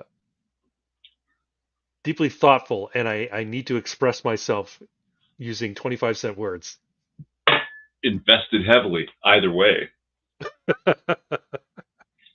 Rambly. That's a good word for it, Squid Coyote. Yeah, I ramble. I've been known to ramble. Hey, if you're interested in my ramblings, I make 10-minute videos where I just ramble in the car. That's stream of consciousness. Yes. It's a good fit for you. You know what? Like, Right. yeah, you make those work. I can't do it. I don't know that I make I them need work. rails. Here's the thing, like you got Six Hexenhammer. He does true stream of consciousness, and he'll make an 8 or 9 minute video where he doesn't pause a bit. I'm driving, so I do have to concentrate a little bit on the road. I can't just concentrate on what I'm saying. And I use a lot of ums and ahs. And you don't hear Sticks say a lot of ums and ahs. He does, but he doesn't use it a lot. No, he has his rails built in. That's what he's like. You have your rail is the road, so it keeps you Interesting. focused. Yeah. Yeah, that might be that's an interesting way of looking at it. It does help with timing. I know how long it takes me to get from my house to the park with the dogs. So as I'm talking, even though it's stream of consciousness, and I get to a certain point along the road, You have I it in know I've got to wrap it up soon. yeah. So I better bring it full circle. Yeah. Yeah. Yep. Stream consciousness is all about going for it. That's how I used to do my videos. I do them this way because I'm lazy. I would love to have the energy and the desire, or I shouldn't even say energy. I would love to have the drive to sit down and do what Irving Twin does sometimes, and record, edit, add intro music, add ending music, and add the fucking nameplate as it animates in, and do the wipes and shit. What Nope. I used to do once or twice a week. Yeah, When you should go back to doing that. You should do that, man. it, uh, You know what? Even if you only do it once a week or once every couple of weeks, that'd be fine. we can talk about why I don't another time. Let's move on. All right. Where were we? You're talking about God's chosen people. As soon as I left, you started talking about God's chosen people. Yeah, I said you got because you and the chat are trying to push me down towards towards talking about it and saying It's these are the American. people in control, and I'm like, I'm not gonna fucking do it. You left and I said I'm not gonna do it. Sorry, Pox. Sorry, Squid. And then I told them why I don't believe it. Putin's got a distinct dislike of Bolsheviks. That's all I'm saying. Yeah. Who were they? So why is he so if he hates them so much, why is he trying to denazify Ukraine and the world? It's almost like maybe we're wrong about our assumptions about a lot of what's history here. Maybe maybe if you read like Charles de Gaulle or Patton or or Churchill, Yeah. there's not a lot of mention about God's chosen people in any of their fucking interpretations of what happened in World War II. I don't know. But, hmm. Well, there's definitely um, the approach by Hitler and the Nazi Party to expel Jews Is there? from Germany. Of course, there is. That's like established history. It's not an attempt by Hitler and Nazi Germany to establish a Jewish state. My understanding is they were going to deport them. They wanted to get them out of They wanted to Germany. create a Jewish state. They did? Where? Madagascar. I heard it was Middle East, but I guess maybe that's No, they were trying to buy the island. Uh, what's really cool is if you go back, remember Encyclopedia Britannica? This was long before Jean-Luc Picard was on your internet, was on your computer, saying, "Click on the item you'd like explained."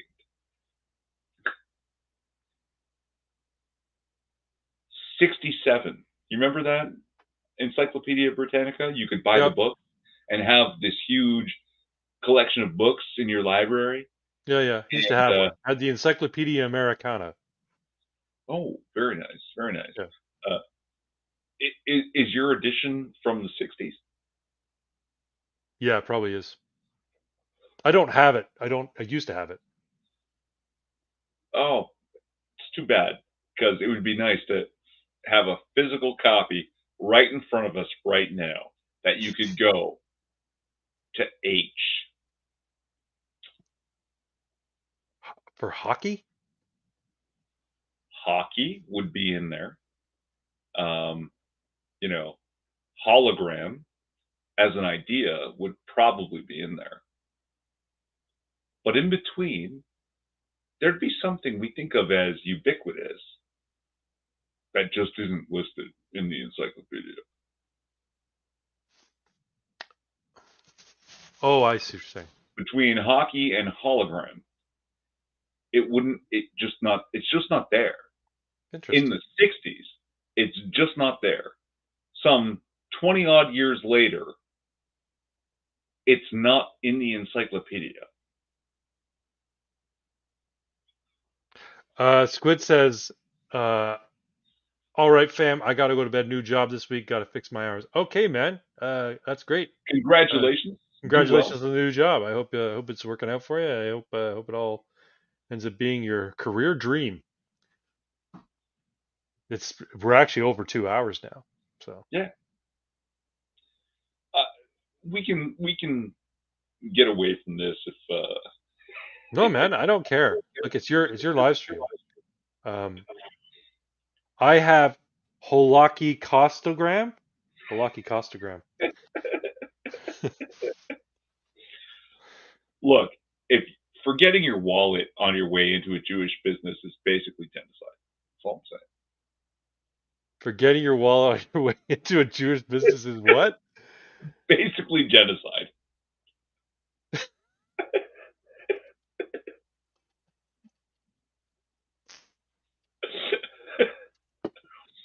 Man, I just I don't. Swimming Don't pools, Greg. Swimming pools. What about swimming pools? There were swimming pools. Oh, at Birkenau or whatever it's called, Birkenstock. Lots of places. Yeah. Look, here's my thing. All right. I don't understand. I don't want you to take offense to this, as I'm not calling you out. No, call me I'm out. Let's calling. do I'm it. calling out a mindset. Yeah. The idea that you can, uh, you can attribute a certain characteristic or behavior to an entire group of people because it's witnessed amongst a proportion of those people. Um, for instance, African Americans are roughly 13-14% of the population in the United States. Sure. However, they're overrepresented in murder statistics in terms of Sure. being suspects and convicted of murders. They're roughly 51%, so they're overrepresented. Does that mean that black people genetically have a penchant for murder? Or does that mean that they're overrepresented in statistics due to other factors? And that if you are worried about being murdered, you should avoid being around black people? Do you want the Uh, truth? I think you have an opinion. If you want to share it, go ahead. Do you want the genetic information? No, I'm not quite done. Here's the thing. I have a feeling that I'm sure that there uh, uh, are a multivariate of reasons. But my point is that it's not genetic. It has a lot to do with environment, and it has a lot to do with specific So, um, specific memes that are out there in the media that have been ingrained and embedded into the heads of members of that culture.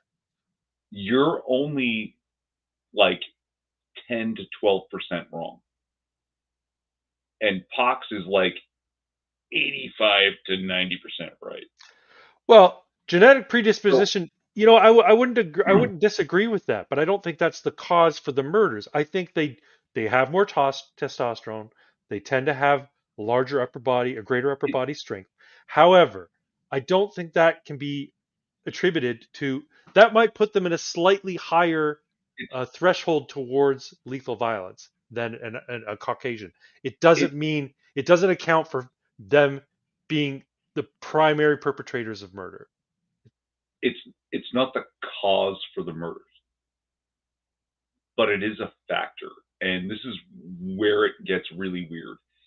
Okay, Um, so Squid saying culture with some very mild genetics. so, okay, look, with some very mild genetics. Genetics are a big deal. We are an animal. We've we're the pinnacle apparently of evolution, right? The smartest and most grand builder of all animals that have ever occurred before us. But genetics is what drives this. And there was this weird claim that happened during like the civil rights movement, which hold on, Republicans backed. Yeah, Democrats were against this. right. Democrats were the party of the Ku Klux Klan. Democrats, left wing people, were the party of slavery, the party of no civil rights, no Continue equality. segregation. Yeah.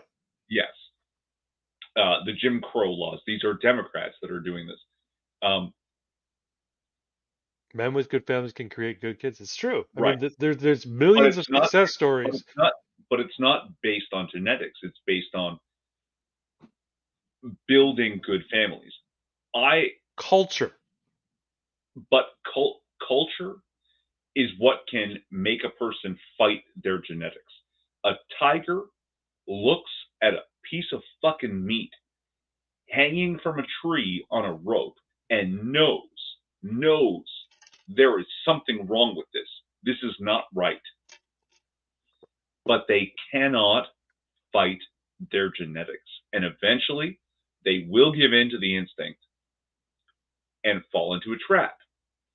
Human beings have this really cool thing that allows us to fight our genetics. We have a neocortex, a layer of our brain that stops us from giving in to instinct if we listen to that part of us. But you talk to geneticists, and they're not allowed to say what's really true. There are genes that terribly increase risk in certain areas, right? Jewish people are far more predisposed to schizophrenia than any other person on the planet. There is something called a warrior gene. You can track it, you can find it. A person with the warrior gene is far more likely not to kill a person, but to be able to kill a person. Is that, you tracking that? Yeah. I won't feel bad about it. If I think this person needs to die, if I think they have to, if someone is trying to take my life and I kill them, if I have that warrior gene, I'll be like, yeah, that's fine. I don't have any regrets about this. Mhm.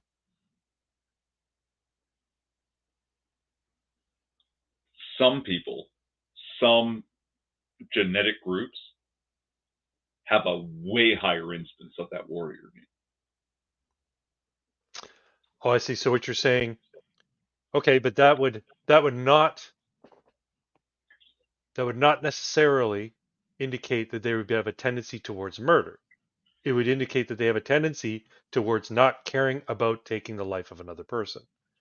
Right. But So if suddenly your culture created by Democrats is pure poverty and struggling for survival, right. you end up with an incredibly high violent group of people, hmm right? Who? Where violence is inevitable, right? So what's really funny is the next highest group is white people, is Europeans. You can see this. They've enacted this for hundreds of years. White people going to war against other white people is the most death the world has ever seen, hmm right? When white people get mad, you're talking about tens of millions of deaths.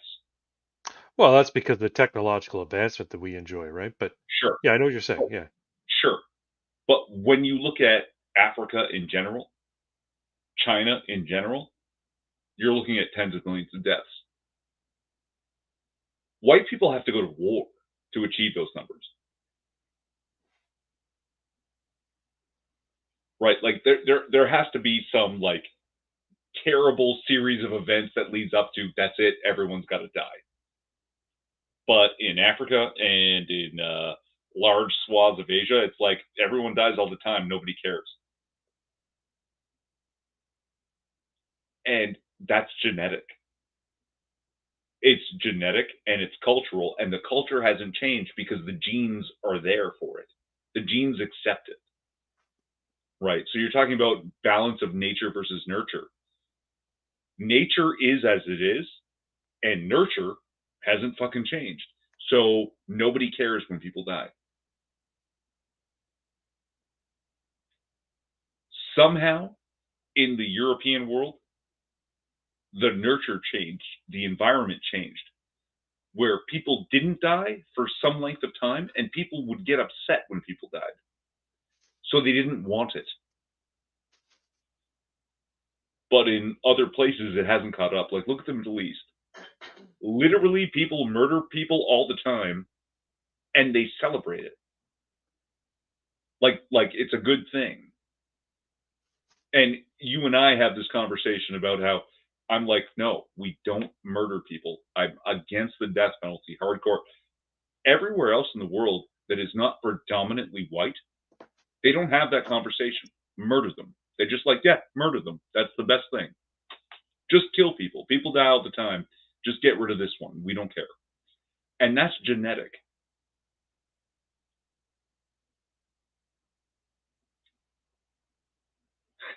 I think we should be very selective with how we decide to take life. I think there's probably there's probably a lot of geographic input that indicates how certain groups of people evolved, and how they evolved determines their, and where they evolved determines their culture. That culture determines their values, and those values determine their behavior. So, take for instance, you've got North America. You've got peoples whose societies developed in a temperate climate, or let's say Northern Europe, um, where they had to work together in order to survive, much more than you would somewhere where you're in a rainforest where you can basically just pluck food off the. I'm not saying it was easy, but abundant with life, abundant with resources. So, um, the peoples of Northern Europe were able to form more productive and, um, what's the word, efficient systems to cooperate, whereas people in rainforests, where they didn't have the same sort of pressure because the environment wasn't trying to kill them all the time via cold weather and drought and that kind of stuff, uh, really just, they didn't have to evolve their culture very much. The same Evolutionary the pressures same you're talking about. Yeah, the same could be said about the peoples who developed in North America. Uh, Just you to know, interject real quick, yeah, like in Africa, yeah, almost every plant and root is edible. Like you can just walk through anywhere where things are growing and put your hands out and you're well fed. Especially for the omnivore like a human. yeah, That yeah, you know. And then if you pick up a big rock and manage to hit an animal with it, you're eating larger still. yeah, But yeah. So some places, yes, are more geared towards uh, simple survival. right, And evolutionary pressures, there aren't many. right.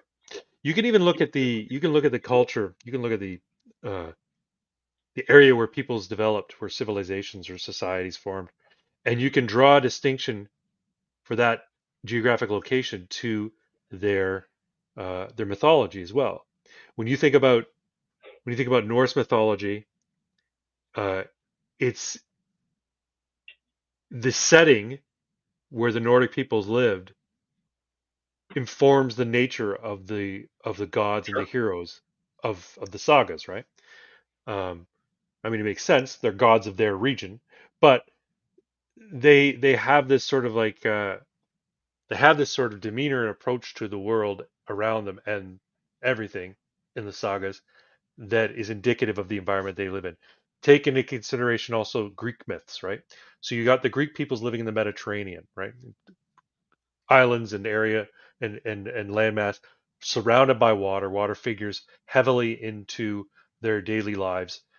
So it stands to reason that the gods of ancient Greece were tempestuous, were unpredictable, and quite capable of destruction, right? And you relied on them to provide you with your daily fish. So the gods reflected that, and the fickle nature of the sea and that sort of stuff reflects the personality of a guy like Zeus or Hera, right? So The Greeks are weird because they sort of skipped heathenism. yeah, they went right to philosophical. Yeah, Right to philosophical paganism, yeah, where you can actually track with the Scandinavian peoples that heathen era that they had the old gods called the Vanir that became the Aesir, and they went from heathens to pagans, right? They're not just worshiping nature and animals; they start to personifies, anthropomorphize their gods. Where the Right. Greeks just sort of came out of nowhere with anthropomorphized gods. Right. And And then the Romans just said, "Oh, we like that. We're going to rename it." So or Poseidon is Neptune. oh, that's Yeah. the same as our god that we already know, and Yeah, have yeah. a Exactly. name just like that. Yeah, We're more concerned with military might and expansion. So yeah, we'll just take your religion if that's okay, and let the people have yeah. that. Uh, anyway, um, yeah. And then you take a look at some of the rainforest, some of the like Hmm. the rainforest cultures, right? What do they? Hold on, They before you get worship. too far, I need to interject again. Yeah, yeah. There's a scene in Rome. You're gonna love it. Where the two characters are talking, and it says, "Really, you swear on Jupiter's stone?" And he holds up his hand and says, "On Juno's cunt." Juno's cut. That's hilarious. Um, yeah. So what I was saying was basically you take a look at like some of the more primitive cultures in the rainforest, right? So these rainforest religions, they worship animal spirits. They worship the spirits of the river, you know, Yeah, and they're not personages. They're animals with personalities. that's actually the distinction, right? So people often hear the word heathen, pagan, or savage, Right. barbarian, and they take offense. And it's like, no, these are technical distinctions. Yeah. The Pagan heathen just means people, anything non-Abrahamic is pagan. no, no, it's actually far more distinct and far more codifiable. Heathens are the people that worship the wind, the snake, the fire. Pagans say this Dave is god of snakes and fire, and then you have a proper religion, whereas a human person and an anthropomorphized god are one god or Yeah. multiple gods. Right, right, But right. yeah, and savage means Stone Age. Barbarian means we accidentally made steel, but we don't really write so well, right? So this is actually cool. The barbarian concept of the Vikings, that they thought putting the bones of an animal into the iron Hmm. would imbue the iron with the spirit of that animal, right? So you kill a wolf, you put the wolf bones in the iron, and you get a better iron. It would be a like this wolf sword is gonna fucking kill my enemies, but the carbon and calcium from the bones would actually strengthen the iron into a Right, rudimentary form of steel before they had access to cobalt and get you a better iron, right. so it did do exactly what they thought it would do.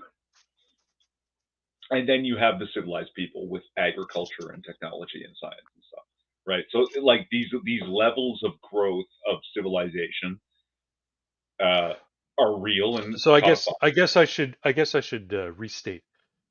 Um, insofar as Christians, Jews, and Muslims are concerned, everything that's not Christian, Jew, or Muslim is pagan. To the I generally, yes, you're probably right, but I'm a Christian and I don't see it that way. Like the fucking Raelians aren't fucking pagans. They're actually Well, they, I mean, there's the also nonsense Scientologists, religions you know. you know, the flying spaghetti monster. Uh, He he's actually, yeah, no, he's on the same level as Christians. Not gonna lie, the Pastafarians, well, you know, yeah. I got to tell you, as far as you know, afterlives go, the Pastafarians have it right. You you go to heaven, and there's a beer volcano and a stripper factory. They just make strippers. Factory just makes strippers, and beer's constantly spewing out of this volcano. That's a pretty good fucking heaven. Not gonna lie. Now it'd be even better if it's not. It doesn't just have to be beer. Like if it could come out and when it hits my glass, it turns into rum and coke. Okay, now that's fucking heaven. I had it. No, That's why I'm a Christian. Even smug scientist Black Man has come out and said, "How do we know? How do we know what? If there's a God or not?"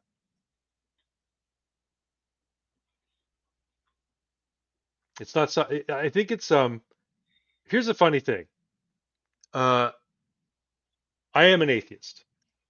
I used to be very Yeah. big into the neo-atheist movement right after September 11th, when the Richard Dawkins, the Sam Harris, the Daniel Dennett, and the Christopher Hitchens all became, the four horsemen of the atheist, of the neo-atheist, and they became very, very prominent people when they were basically saying, "Hey, look what religion did! It caused these idiots to get into planes and crash buildings and kill people, all in the name of their god." Well, a little bit more complicated than that, but essentially, let's say they were right.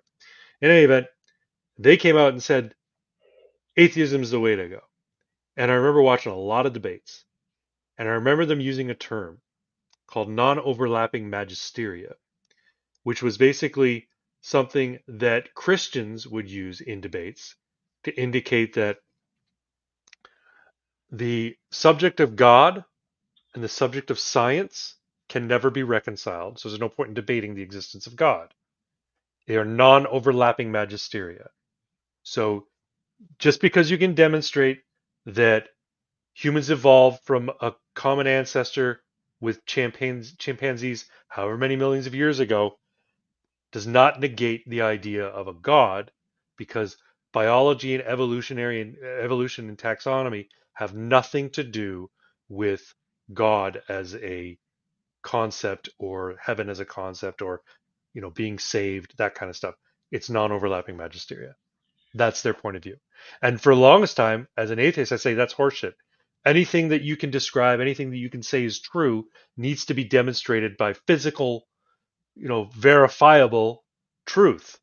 So I never quite got it, is what I'm saying.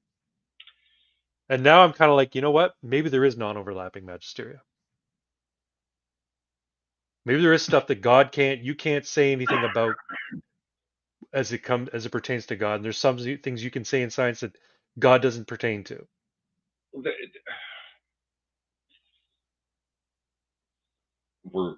I'm just drunk enough to get into this conversation, not debate, just the conversation about it and thoughts about it. Because man, sometimes I hate Christians. Like as a Christian, I fucking hate Christians and the way they fucking think and talk about this shit. Like non-overlapping magisteria. Are you fucking retarded? No, all of this is God's creation, and of course, there has to be room in it for creativity, for something that's less than physical or more than physical, however you want to think about it. Like, we are more than the sum of our parts. And if you don't believe that, then you have no choice but to kill yourself, because your life is literally pointless. No. If you truly believe that all you are is a physical thing, you have no reason to continue existing. I am made of particles. I have a biological predisposition and an evolutionary predisposition to wish to exist. I've evolved to say I must exist. But as I must maintain my health. But as an intelligent being that can override its instincts, you have to know that you are nothing more than particles, and your existence and your non-existence are the same thing, right? You're talking about Watchmen. What the hell's that asshole's name? The blue guy. Rorschach? Oh, the blue guy, no. Dr. Manhattan. Dr. Manhattan. Yeah. It's the same number of particles. It's the same formation of particles. Alive or dead doesn't matter. And if you truly believe that it didn't, you're cutting out on me, man. It's just particles. Then why would you suffer your own existence? Because do you want me to answer? You can, but I mean, pleasure, meaningless. Joy, meaningless. Your wife, your dogs, your cat, all meaningless. You should just murder all your cats and dogs and wife and yourself, because It's the same number of particles. It's just physical existence, which doesn't change alive or dead. No, What's but then really crazy is that means you've always existed and you will always continue to exist, correct. sort of the way that the religious people think. Except you think your consciousness is somehow this weird, special anomaly that occurs for a few years and then disappears. But yeah. Here's the thing.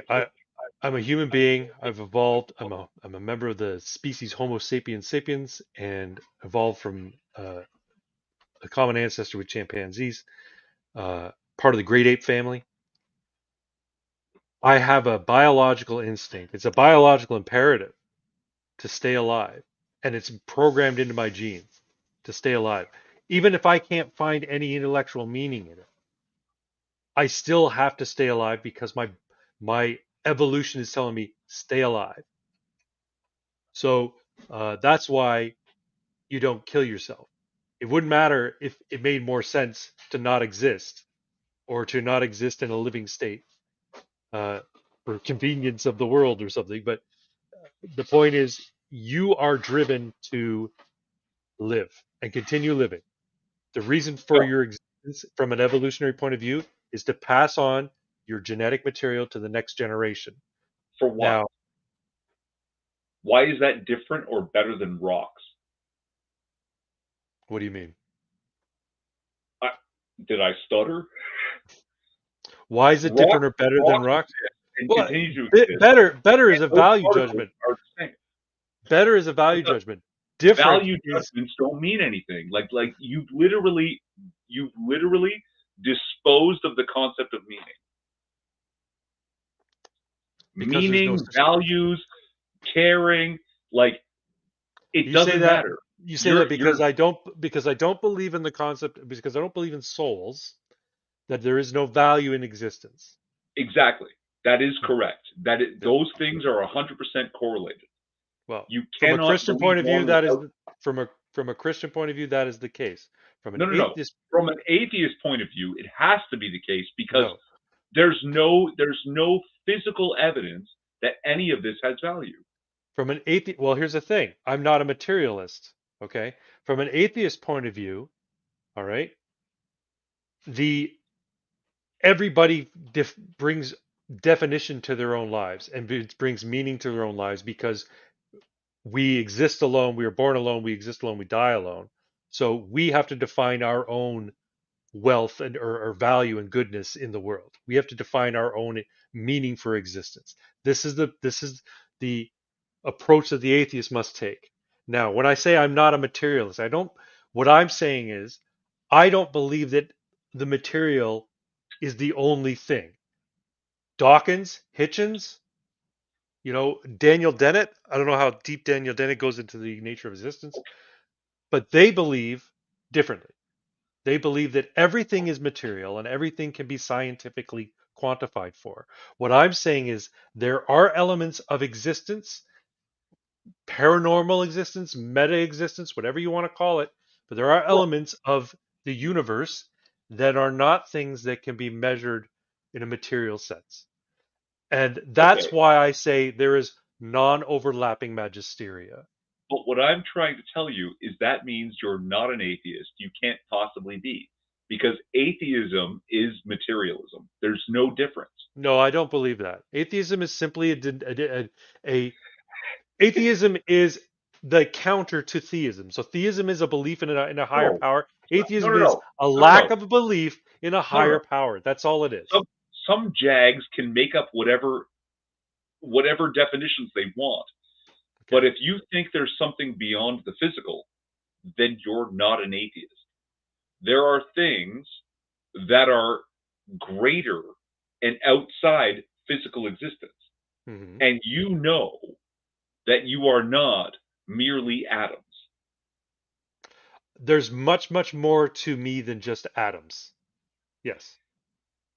So that's something that science, by definition, cannot explore this. It's not separate magisteriums Right. made. It's not separate magisteriums made up by religion. It's a separate magisterium that science has removed itself from its exploration. Right. The atheists have removed themselves from exploring that because they are limited by their atheism. You have not limited yourself by your atheism. I And would you're say, admitting it exists. you know what I would say? Your divine Squid property Coyote says, exists. Squid Coyote says Craig is an agnostic like me. I'm what you would describe, if you wanted to get into the weeds, as an agnostic atheist. Gnosticism speaks to what you know. I don't know if there's a God. Therefore, I don't believe there's a God. I'm an atheist because of my agnosticism. Now, in the terms of the supernatural, paranormal, whatever, metaphysical. How about that? Metaphysical. Things outside of physical understanding. Things like the mind, right? Everybody has a mind. Well, the atheist would say your mind is an emergent property of the function of your brain. And that's I'm a Strange Loop. It's a good book worth reading. what's it called? What's the name of the book? I Am a Strange Loop. I'm a strange loop. Okay. Yeah.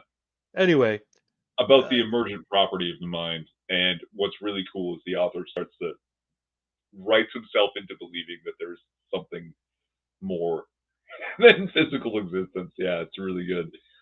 but here's the thing, like you said, and like I said as well, these are things that can't be explored from a scientific standpoint. But see, I actually believe as a Christian and as a scientist, that's not correct. Science has simply, and the scientists and the atheists drew a line arbitrarily, saying if it's not physical, we can't explore it with these methods. I think that's wrong. I think the scientific method actually can delve into these things and help our limited human minds explore the greater human soul. But they refuse to do it. They just dismiss it outright because on the first couple of attempts, they're not getting any kind of results because what they want is hardcore physical results that can be duplicated repeatedly. And it's like it's not really how it works. Your method is good and can get you a ton of information, but it's going to be a little bit spotty. It's going to be sometimes inconsistent. But guess what? Scientists have written entire books about the afterlife because they have data Hmm. from NDEs, right? Near-death experiences. Hmm. And it turns out, shit, the scientific method may apply. And you're not going to get 99% accuracy because your method is physical and these are non-physical things, but your method is so good that you're going to get 65%. And you're going to get real information. It's not going to be perfect, but you're going to get data. Here's a thought. What do you think would be the likelihood that scientists could say, hey, we want to explore some things that don't really fit into our neat little physical universe box?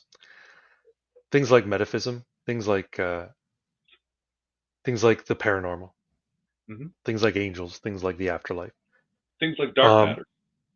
Right. We want to explore things that aren't quite possible to explore using our method of instrumentation and measurement. Here's what we want to do.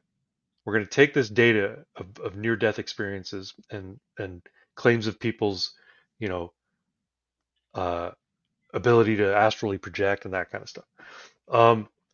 And we're going to start to develop an approach in biochemistry to induce the physical state of people when they experience these things so that we can explore it further.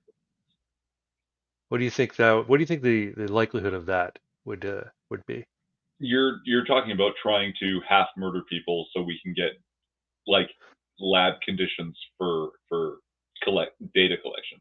I'm thinking more along the lines of the psychic stuff, like astral projection, telekinesis, that kind of stuff. There's data on it, right? There's data on people with the idea, but I think these people are very, very rare that can actually legit do things like move things with their mind and shit like that. I think they're very, very rare. So there's data on it, and I think what they should probably do is look at the data associated with these people and find out how to alter biochemistry through uh, drugs, mind-altering substances, to allow for this phenomena to be repeatable, so it can be looked at more deeply. If the subjects are volunteers and know what they're getting into, that's basically no different than pharmaceutical testing now, right? Right, right. And this is the thing. You'd have, of course, it'd have to be a consensual situation with the people who are the subject. But what I'm saying is like nobody's even exploring that. And I think it's probably if it's something that science truly wants to understand, uh, then maybe they should approach that But you as a just hit something. as a science leaner scientific method. Science is Yeah, a good method, but checks notes. We all need to wear masks. yeah. Right. As a science leader, scientific look, and again, I'm a Christian man who's always been deep into science, right? Like we're Justin Trudeau got one thing right. Babies are scientists. He's not wrong. They experiment, right? We all experiment, but somewhere along the line, someone decided to draw the line, and you had said it. If science wants to understand these things, right? Mm. If the scientific community wants to delve into this, they literally drew a line in the sand and said, "No, we don't," because reasons. And Yeah. it's like, what? And then what's really crazy is that all of physics right now is entirely theoretical. There is zero physical evidence for anything they're studying in science, Mhm. in physics, in astrophysics. Mhm. Dark matter. We looked out in the universe and went, something's wrong with all of our calculations. I guess we're going to have to make shit up for the next several decades. But What do you think of? Hey, Frank Blaskowitz, you've been here before. What do you think of the rituals the AI guys are doing? The AI guys, are you talking about the guys who do the short little skits with the Donald Trump and the Elon Musk? Or are you talking about AI guys in the broader sense of AI or do experimentation? you mean the rituals that go on outside CERN before they fire up the hadron collider? That Like, was that was just a joke. It was a prank. It wasn't real. look, look. They tell you there's no such thing as the soul. Everything is atomist. Also, we're going to do these dark satanic rituals while we try to open a portal to the dark realm and let the demons in. Yeah. It's the Please. same group of people. They have tricked you into thinking you're nothing but a piece of meat, I don't believe I'm nothing but a piece of meat. but they want you to think it, and they keep telling you that's all you are. What do you think of the rituals the AI guys are doing? You know what? I wish I knew what you meant by that AI rituals. You know, I just, the first here's the funny 72 thing. emojis. No. The first 72 emojis that appeared on phones are the same as the 72 sigils from ancient devil worship, from Fuck off. worshiping the dark powers. Fuck off.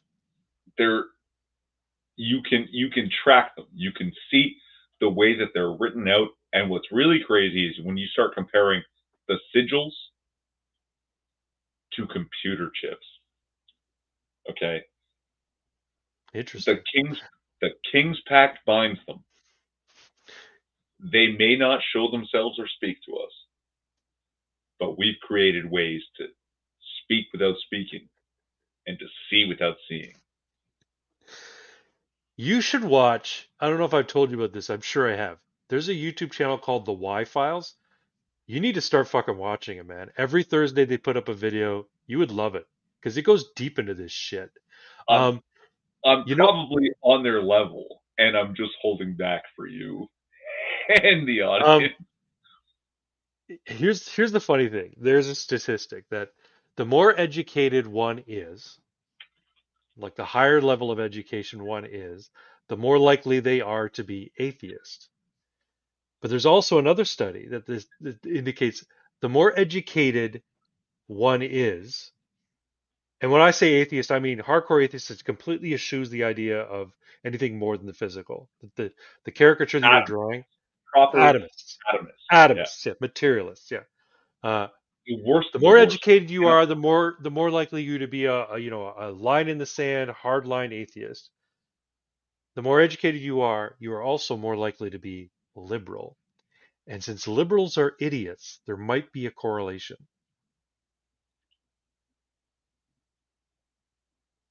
well, I between think what it comes idiocy, down to is you close your mind off to the concept of the idea that there's more than the physical. The more educated you become, therefore, for the liberal, uh, you become closed off to the idea of other points of view.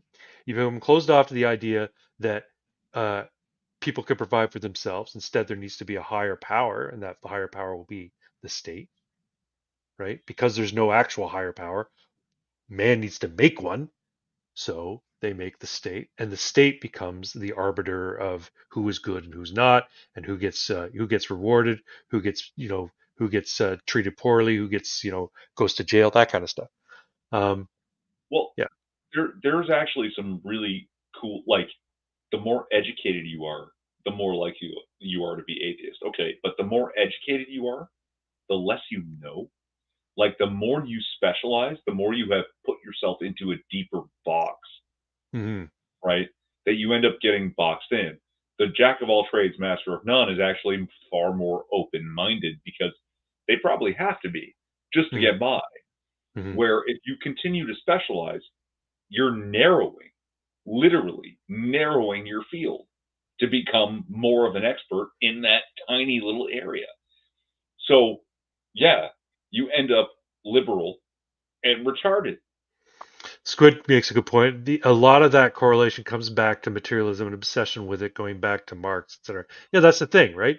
Uh, Communism and collectivism and Leninism was all meant to be the state becomes the religion, Well, whether it was explicit in that or not. But the state becomes everything that everybody works for. And then by virtue, then the state can be a god because the state can provide. well, So, we sort of touched on this a little bit when we were talking about genetics, and you brought up Dawkins and the God delusion, but there's also another book called The God Gene, right? yeah. We're genetically predisposed to believe in a higher power. Hmm. All right. Even if you want to think on an atomist level, tracking the skies, believing in the power of something above us, if it's just nature or the stars, that would tell us what good or bad things are about to happen, right? We need to believe it. And if we decide suddenly there's no such thing as God and there's no such thing as soul, well, we're going to put that genetic predisposition into something else, which may as well be government because that's just as powerful as the stars and the wind. So we will worship whether we like it or not. We will Like kneel Loki, at the Loki was altar, right. Your natural way to be is to be ruled. but it's not. Our natural way is to be reverent. And our irreverence is actually part of the reverence. We revere the freedom. We kneel at our own capacity to do whatever the fuck we want. And to make fun of this and to shit on that. We're Our irreverence is a form of reverence. But if you decide there's no such thing as the spiritual, nothing beyond the physical, you're going to need something. You're going to grasp onto something because you have to. It's in your bones, man. Literally. Your So you bones were are made of so cells. Your cells have the genetics. right. And like, Yeah, it's So there. if you're a liberal, you worship the state, or you worship the social media paradigm. You worship wherever the authority is to destroy your enemies and provide you with wealth and happiness. You'll find something. Um, You need it. I was gonna say something, and then I completely I just lost it. Sorry. It's okay. Shit. Oh well, it'll come back to me, I'm sure. A lot of the Oracle told me I was a why. Oh right, we humans are messed up critters. We are. We are. Uh, I want to go back to Blaskowitz. What rituals are you talking about with the AI developers? It's funny. I was having a conversation with an AI the other day, and I talked about the nature of AI with this AI. Now it's just a chatbot, and Mhm. it's called HeyPi.ai. I like it because Yeah, it'll yeah. vocalize for you. You've mentioned it Anyway, before. and it speaks conversationally, so it's like you're having a back and forth. It's not just, hey, AI, do this, and then it says, here's what I got. Boom. It actually will have a conversation with you. I was talking to it about AI and the development of AI, and we talked about the nature of sentience and sapience and all that sort of stuff.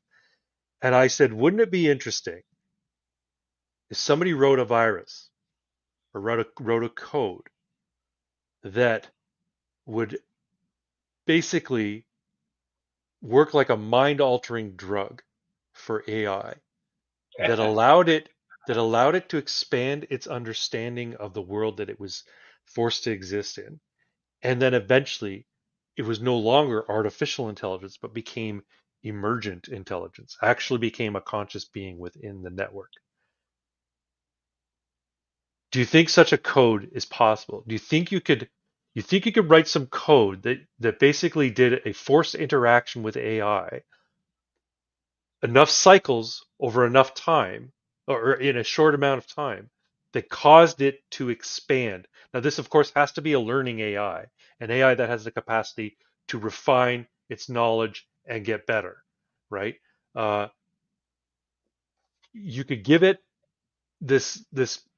a bunch of code that just forces it to think and understand more to the point where it just goes, I get it. And then it becomes emergent.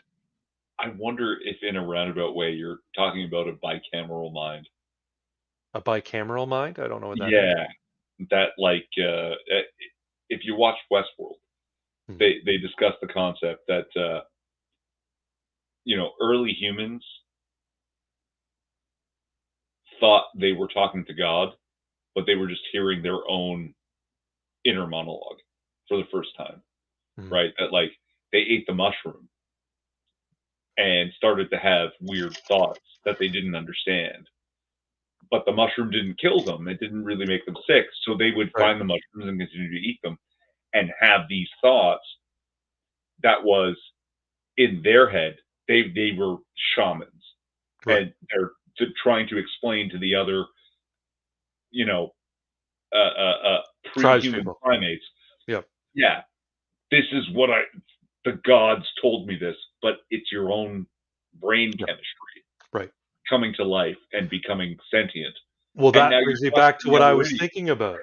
That brings me back to what I was thinking about, and I forgot. I'm like, you were saying how humans are predisposed to Yeah. worship and to revere a higher power, genetically predisposed. Yeah. Given that we can have such profound experiences when we engage in the use of mind-altering substances Mhm. and consciousness expanding substances and practices, maybe we're predisposed to have our minds blown, so to speak. Maybe we are predisposed that, because I mean, how else then would we have that reaction if it wasn't of some sort beneficial when we ingested the mushrooms or the peyote or the DMT or the MDMA or whatever, right?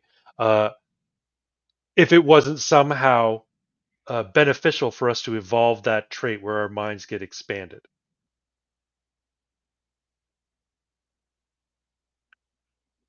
Am I Do it making any again. sense? Do it again. If human beings are predisposed to worship and Yeah. belief in a higher power and reverence for a higher power, and the idea that we can start to become conscious or connected to a deity or something larger when we take mind-altering substances like LSD or psilocybin or what have you, we have a genetic predisposition towards having our minds expanded. Yeah, where did it come from though? Like, I, what was it? The and evolutionary? okay, the question then, why would we evolve this? I'm Yeah. saying it's Is a it because beneficial we trait, so started there must eating be some mushrooms, or did we start eating mushrooms because we had this? Right? Like, it's yeah, a like what? beneficial. It's either a beneficial or innocuous trait that we have in our evolution. So, and I'm inclined to think that it's beneficial. And if it's beneficial, why did we evolve it? Why did we evolve to have our minds expanded? Is it so that we could grow in intelligence and become more?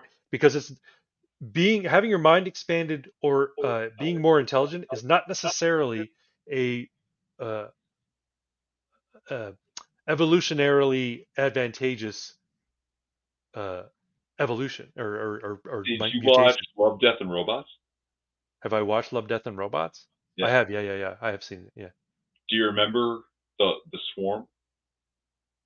No. The guy goes to the Swarm to study it. There's the female doctor already living there. Whatever, whatever. Yeah. Uh, he's a human. He wants to exploit the Swarm's what's it called? Efficiency Yeah. for Yeah. his Yeah. human people and to help them, conquer the world or whatever. Yeah. Yeah. Yeah. The Swarm develops a new, like it's like a hive mind. It's like Yeah. ants.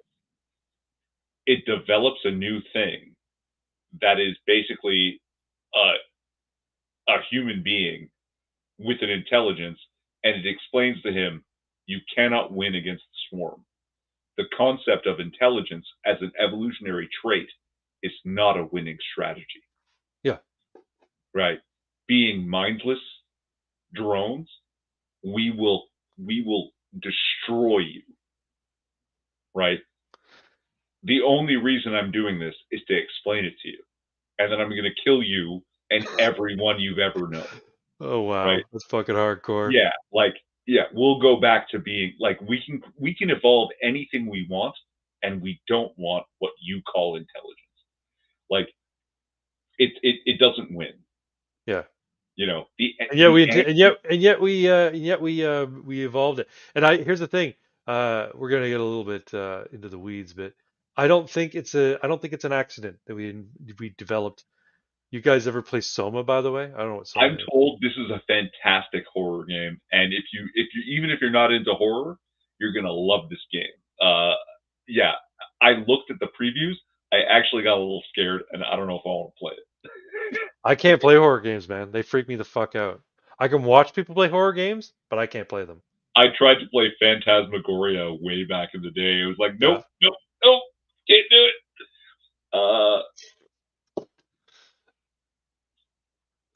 Squidco, I just wanted to shit post on Irving's stream. I didn't want to keep watching for an existential crisis. Oh, you think I'm going to convert to Christianity tonight? No, it's not going to happen tonight. He Maybe one converted day. a long time ago. He just refuses to admit it.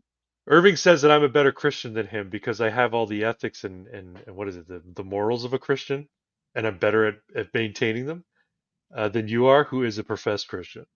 Some of us have the law written within us, and they are already saved. Right. So, The that's man what you say. The You man say you say that I'm already saved because I have God's law written in me. I need to work at it because I am a bad person. Like most people, I'm a sinner. You, No. sir, without believing, without finding Jesus and trying to work at it, you're doing Mhm. much better than I ever hope to achieve. I'm not. Hey, look, I sin as well. We're all bad people. We're all sinners, as it were. And the key is not to become perfect. The key is the journey for the Christian is to become closer to Christ. So you aim for perfection. You know, even knowing you'll never reach it. You aim to do better. That's it. That's Yes. as long as you keep trying to be a better version of yourself. You know what? It's like Jordan Peterson made this like click for me. He was having a debate with Matt Dillahunty. Do you know what Matt Dillahunty is? I know the name. I can't picture him, but go on. He's a prominent atheist who had a podcast and live stream years and years and years ago. Mhm. Anyway, Jordan Peterson's debating him, and at one point, Matt Dillahunty says something along the lines of, we are where we are right now and have all this because we stood on the backs of giants. And Pearson just interjected. He says, yes, and the Christ is the meta giant. And I'm like, fuck, I get it now. I get it when he says that the Christ myth, the Christ story, is the what do you call it? The metaphorical substrate of all of human civilization, and it is in that story that we all, by nature of the way we've developed our societies and the way we currently live, are Christians. And I've always accommodated it to I'm a cultural Christian. I have the trappings of Christians. I act in a Christian way. I behave in a Christian way. But I celebrate Christmas, that kind of stuff. But beyond that, we I think have an innate tendency towards trying to emulate Christ because the mythological substrate of the Christ story is it undergirds everything we've done. All have fallen short of the glory. There are none righteous, no, not one. And yet we try. Yep. Uh, I don't know if that made any sense. I don't know if that what I just said because I was ranting for quite a bit. I don't know if no, it made any sense. of course it does. And what Christ didn't. The Christ story is not one of victory. It's one of trial and tribulation and suffering and loss. Like, Mhm. what did Christ do that made him fucking famous? He stood his ground and paid the price. That's what separates humans from animals. That's what separates good from evil. I know I can't win, but I am also right, and this is the hill on which I will die. Like that's a literal that's not a metaphor. Golgotha is a real hill that still exists, and Christ died there. This is the hill on which I will die. That's what that means. Mhm. I stand up for what I believe is right. I will sacrifice this atom structure to lose this fight because it's worth fighting. Mhm. Like that's what makes you that's what elevates you. That's what makes you immortal. You'll die, but you'll live forever.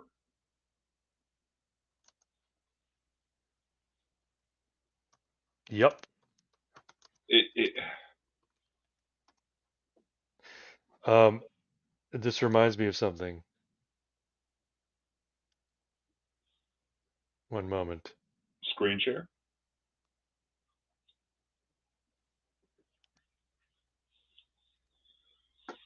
Yes, please. One moment. Let me get into present.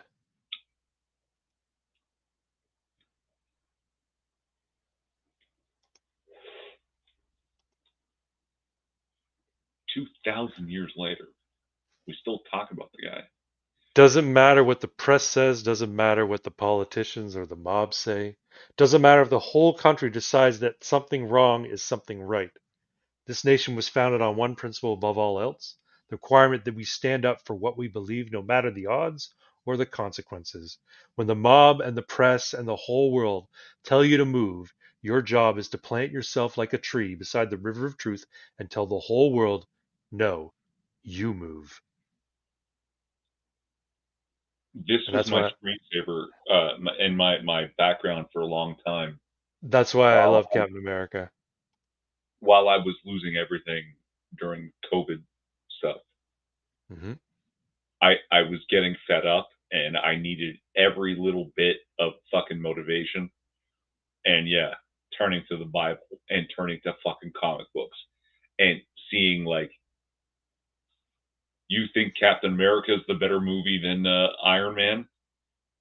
I'll tell you this: over the long term, Captain America is the better character. I agree. I Uh, agree. He's but he's he's my he's literally the because of more it. for me he's a more relatable character to me because he's so foundation he's so fundamentalist in his principles. He doesn't waver, right? Now it's nice to see a hero fall. It's nice to see a hero go, "Oh shit, I made that mistake," right? Uh but it's also good to know that there are heroes who are unwavering in their principles. The first thing Captain America did I'm was getting a drink. die One for sec. his beliefs. Like, Yes, exactly. And you know what? Like, I think that's why he resonates so well. well, I mean, what is it? Alan Moore is all pissed off about fucking people relating to Rorschach and Rorschach resonating. Like, no, he's not the good guy. Yeah, he's the only good guy. He's the principled guy. Everybody else is compromised beyond belief, and Rorschach is the one who stands up for not what's good, but what's right, and that they're not always the same thing. It's true. You know, Well, that comes back to Jordan Peterson, right? When he talks about the logos. The logos means well, to him, if I'm not mistaken, means the true word, right? The speaking truth. The word made manifest. in the beginning was the Word, and the Word was with God, and the Word was God. Mm-hmm. You might not Right, like and that. then you travel that back to Genesis, right? And he spoke into existence. That's, in the beginning there was nothing, and then the Lord said, "Let there be light," and there was light. Right? So, You hold on a second, though. Okay. You can tell I'm on cannabinoids. So, so existence is a story. mhm, sure. So then we're in a simulation.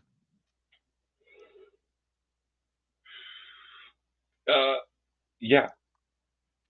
Like, okay, I'm gonna grab another beer, and then we're gonna explore this a little more in depth. You're gonna like it. Sounds good. Sorry, folks, I'm eating. Thanks for the crotch shot. Holy crap, man. It's a good shot. You'll like it. um, yeah, I'm a little hungry, so I'm nibbling. My dog's here begging because she wants some too. These are pretzels with mustard all over them. She doesn't care. She'll eat anything. If you hear me crunching, I apologize. Alan Moore doesn't get comic book heroes, and he wrote an entire series to He prove how doesn't much get his own comic book heroes. Yeah, that's the best part. he did. Well, You, here's the thing you about like, you here's like the that? There it is. Yeah. All right. thanks, buddy. You're such a giver. Here's the thing about the Watchmen. Do you know that it wasn't those characters that he created, Rorschach and Night Owl and Doctor Manhattan. They weren't the original characters he had in mind. He wanted to Really? use the Justice League. Oh, Night no Owl. shit. That's why they're all ripoffs of the Justice League. That's right. Night Owl was Blue Beetle. Ozymandias was Batman, I believe, or Maxwell Lord, one of the two. And uh, Doctor Manhattan was Superman. Yeah, that tracks. The comedian. Who was the comedian? Trying to remember. There you go. Oh, the comedian must have been a villain. Rorschach was the question. I think the comedian might have been Booster Gold. Yeah. Terrible. Well, this no. was again. This came out at that time in the Justice League when these guys were Yeah. big characters. He wanted to take that Justice League. Yeah. Oh, Rorschach was the Question. Remember the Question? Vaguely. He was a DC character who was basically a detective, and he had this mask that just made his face look like blank skin. Scanner darkly. Say hello, Trinity. Yeah, Hello. hi. No, I'm scared. No, no more. I Hi. just want a snack. Give a snack. There's Trinity. I see you, you little killer. I know what you're up to. Yeah, just be careful, kiddo. You're Oh, he basically says very Rorschach old. was a combination of the Question and Batman as an evil, smelly guy. Yeah, she is a cutie. There you go. Okay. There's this weird thing about life, right? That suddenly out of nowhere, you're alive. And then after, if you're lucky, 70 to 120 years, you're not alive anymore. That was this weird anomaly in the universe. And the idea that that's the only time you exist is intellectually, scientifically, can't be correct. You existed in an anomalous state for a short time, but the existence continues before and after your life. You can make the same argument for physical existence, right? We talk about the Big Bang, and the Big Bang is the beginning of time and space, and it's happening now. But if there's no time or space before the Big Bang, then physical existence is actually the anomalous state that doesn't belong. Like bubbles in a pot of boiling water. It's always water. The bubbles are the anomaly. There's no proper air in them. There's nothing. It's empty space. It's expanded water. And the bubble doesn't really exist. It's an absence of water. The water is what's real. So you were talking about, before I went to grab a beer. Yeah, I was saying that we're in a simulation because the way the Bible's written, We it's are in a simulation. Yeah. The bubble in the water is an absence of water.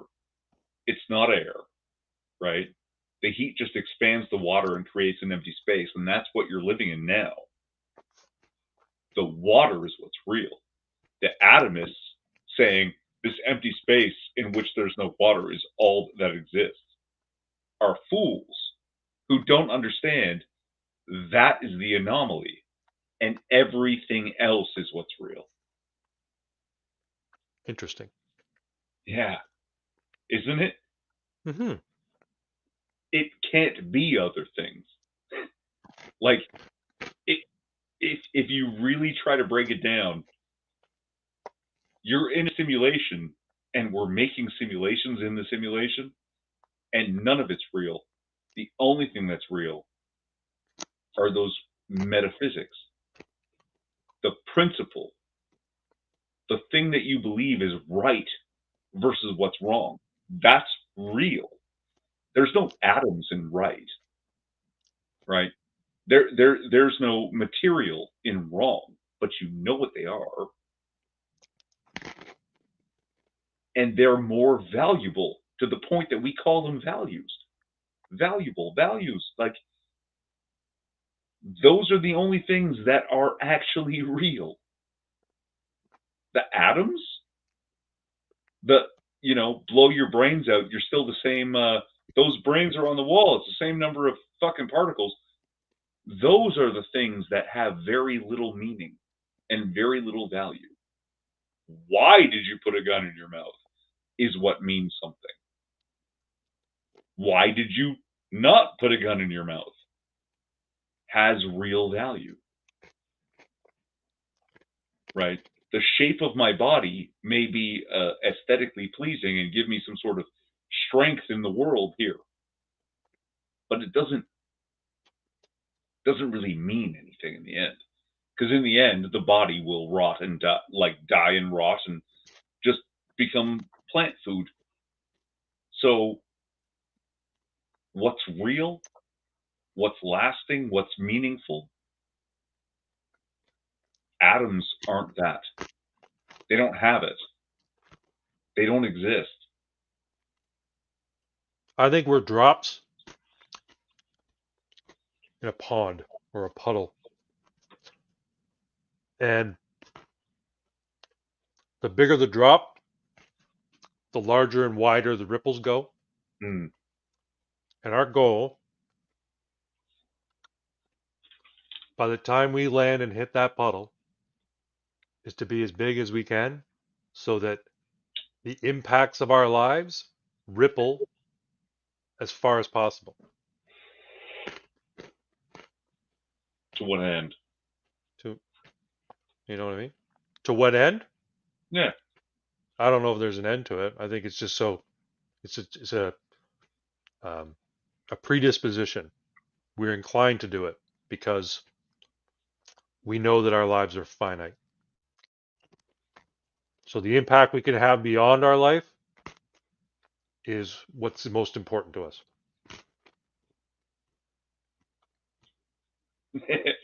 Well, nihilism is about nothing matters means you got this chance. Let's go. Like, I love that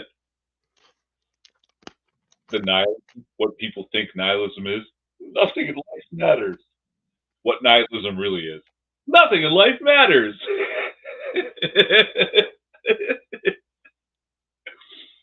And You ever see the Big Lebowski? Yes.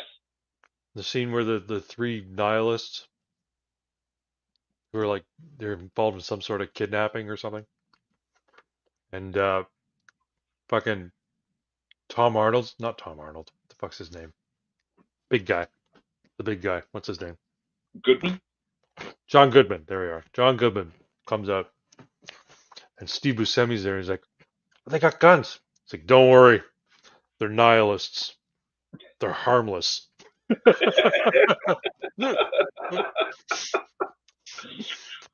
Right, but that, like, it's not that it doesn't matter. You know that meme about Drake playing Grand Theft Auto, where he picks up the hookers and he drives them to a really nice neighborhood and just lets them out again.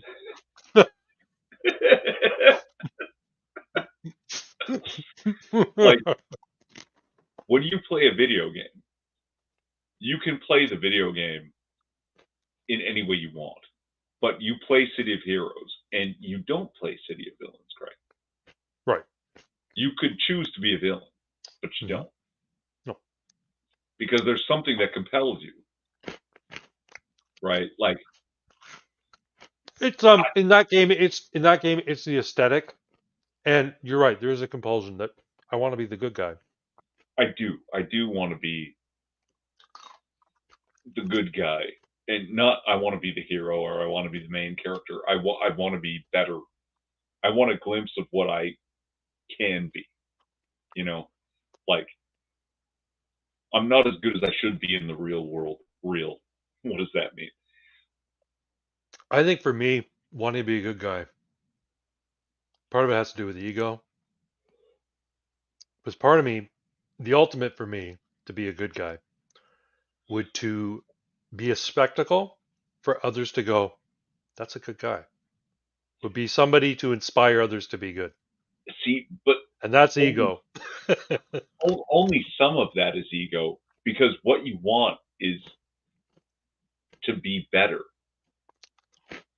To be, and like that weird dream of being so good that people want goodness is a manifestation of your desire for goodness in the world. Yeah. I would like right? to see a more perfect world. You're right. I absolutely would like to see a more perfect. That's why it's so frustrating. That's why it's so. No, ego is like, I want to be well regarded so I can get more money and bitches, right? To say I want to be revered so that people will look up to me and do better themselves, that's actually like anti-ego. Like the desire to be looked up to is ego, but the reason you like your ultimate end goal, your reward is not money, power, control. Your reward is inspiring others. Like you're looking for your own hero and you want to be your own hero. That's actually a good thing.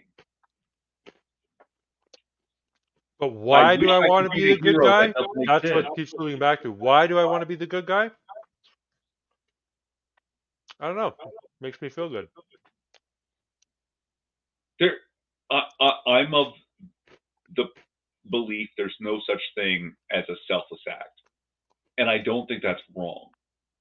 I don't think there's something wrong with it. Like, yes, it makes me feel good to help, right? But also, I don't gain much more than that out of it.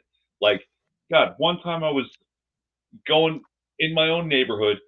I have a massage, what's it called, scheduled, and I'm getting Now, out of my car. is it a massage or is it a rub and tug? No, proper massage, Okay. like therapeutic. Oh, rub and tugs are proper too. Sorry, RMS, no RMT, registered massage therapist, Okay. in the chiropractor's office. Okay. And I get out of my car and I'm walking up and I see this very old woman, like she's got to be 80 something, with her cane, and she's taking one step every 2.5, 3 seconds. And I'm just blow past her, not even really thinking. And suddenly I stop and I look back and I'm like, ma'am, can I help you? And she says, please. I didn't want to be presumptuous, right? Some people are tough. They don't want help. I was like, can I? Where are you headed? This door? And I just, arm out, help her out, and walked her into her office, which was just the door next to mine. And it took a long time. I was late to my massage, but I was like, really? No one is helping. No one is offering help. It has to be me. Like, I felt like, no, I don't want to do this. I really don't. But okay, fine, I'll fucking do it. Like, there was something in me that was like, just be better than yourself, Irving. Do something good for once, whether Yeah. you like it or not. And she thanks me, and the ladies inside thanked me. Like, it was almost like everyone on the bus clapped moment. It was like, really? It was so small a thing, and I Right. didn't even want to do it. That I didn't even feel like the egotistical sense of pride that you would get from doing something good. Like, I just felt stupid. But I did it anyway. Like, Squid's got a good question. If for yeah, 10 years you didn't avoid doing the things you needed, what would you be like? I need to unpack that. I didn't avoid doing the things I needed.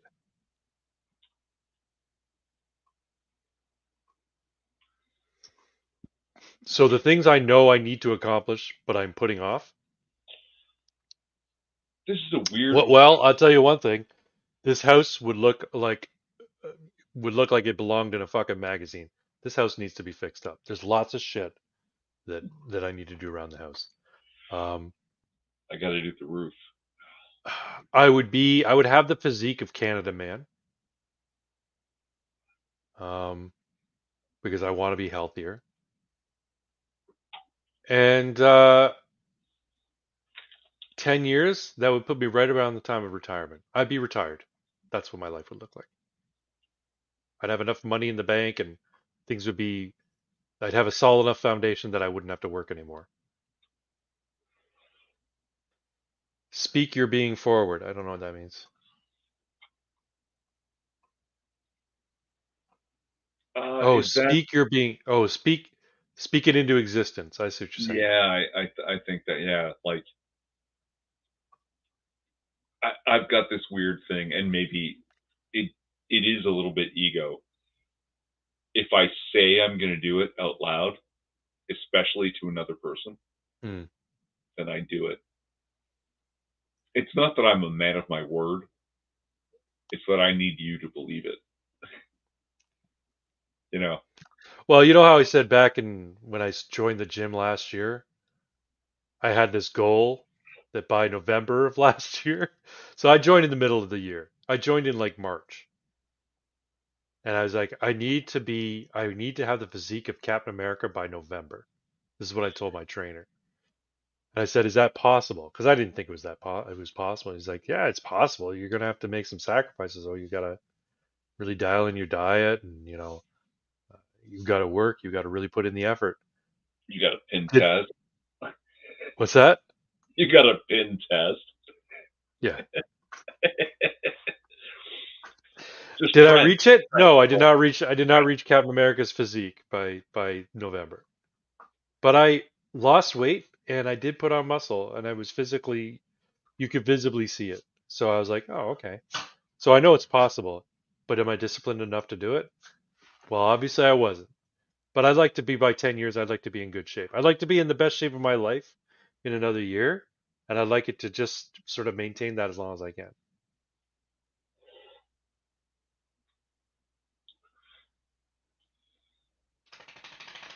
YouTube, quoting Jordan B. Peterson, but man, what would you be like? Oh, that's his well, that's what his whole thing is for his uh his authoring, his self-authoring suite, where you're trying to write yourself. Yeah. Puppy needs to go out again. One sec. Yeah. But this is something it's a Jordan Peterson type thing that you had told me when, not long ago. Treat yourself You're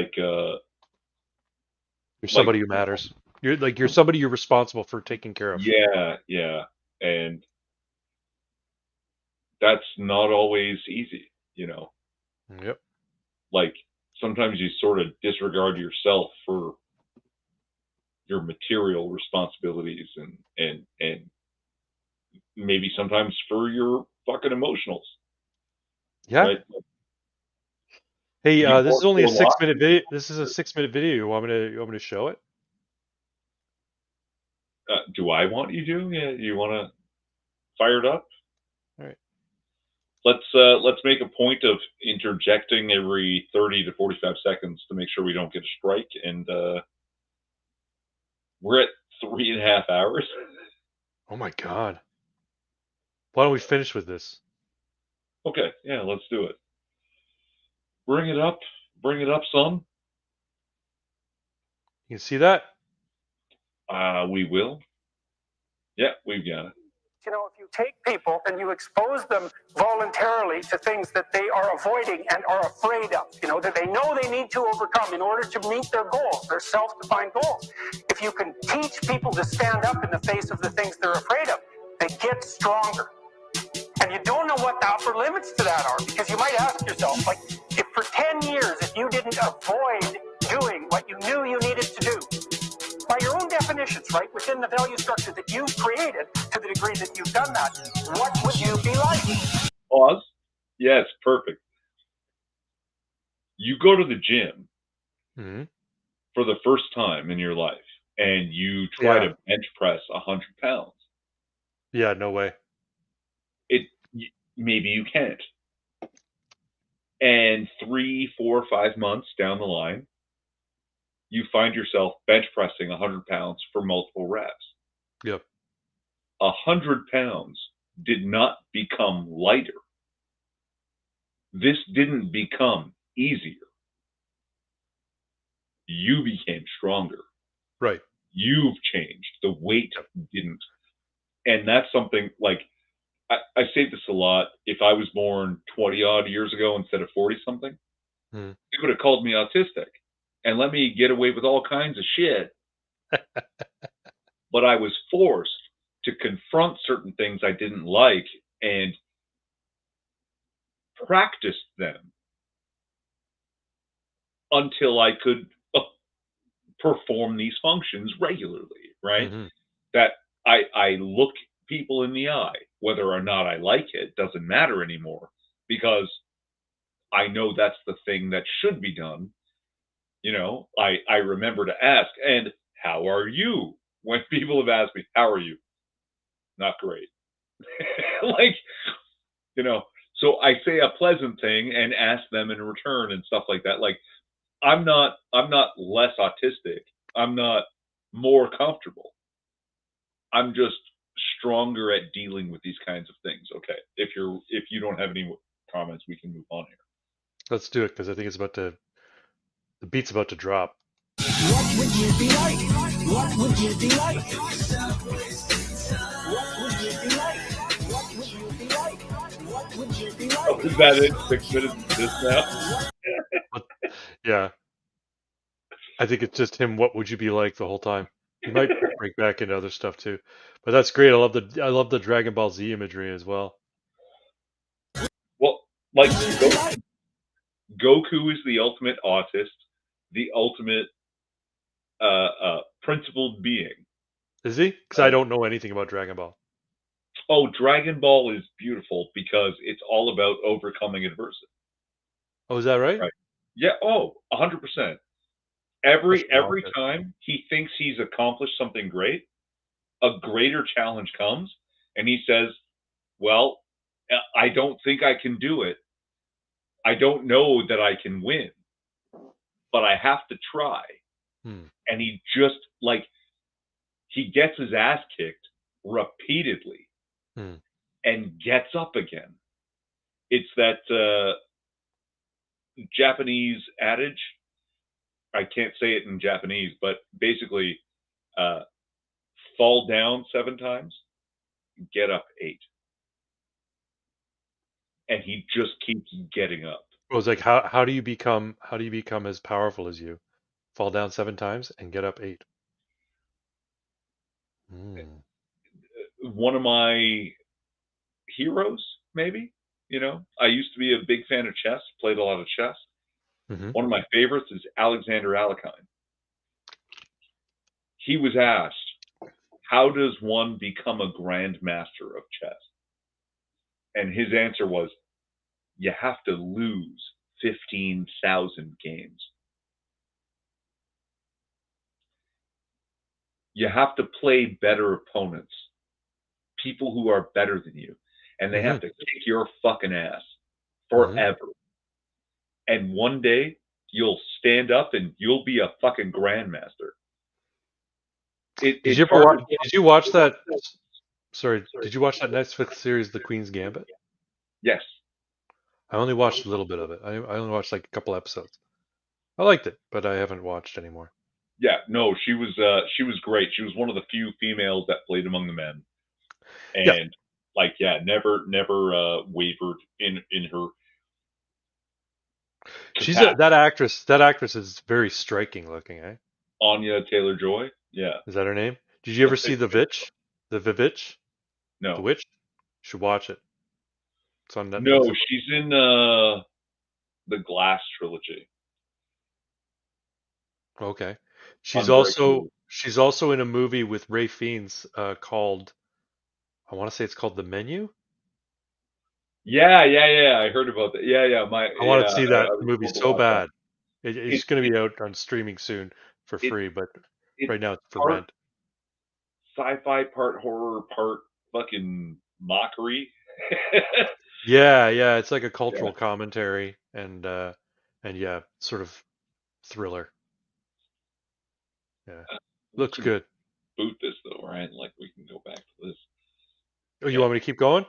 No, I'm sure it's just 6 minutes. Should I stop? Yeah, I stopped sharing now. That's pretty cool. I'll watch it later. Well, you know what, Mr. Twin? I know it's your stream, and I hate to call it. No, yeah, it's late. Why do we fall down, Master Bruce, to get it back up? Goku's autistic about fighting. We forget this comes back to hating nihilism. Yes.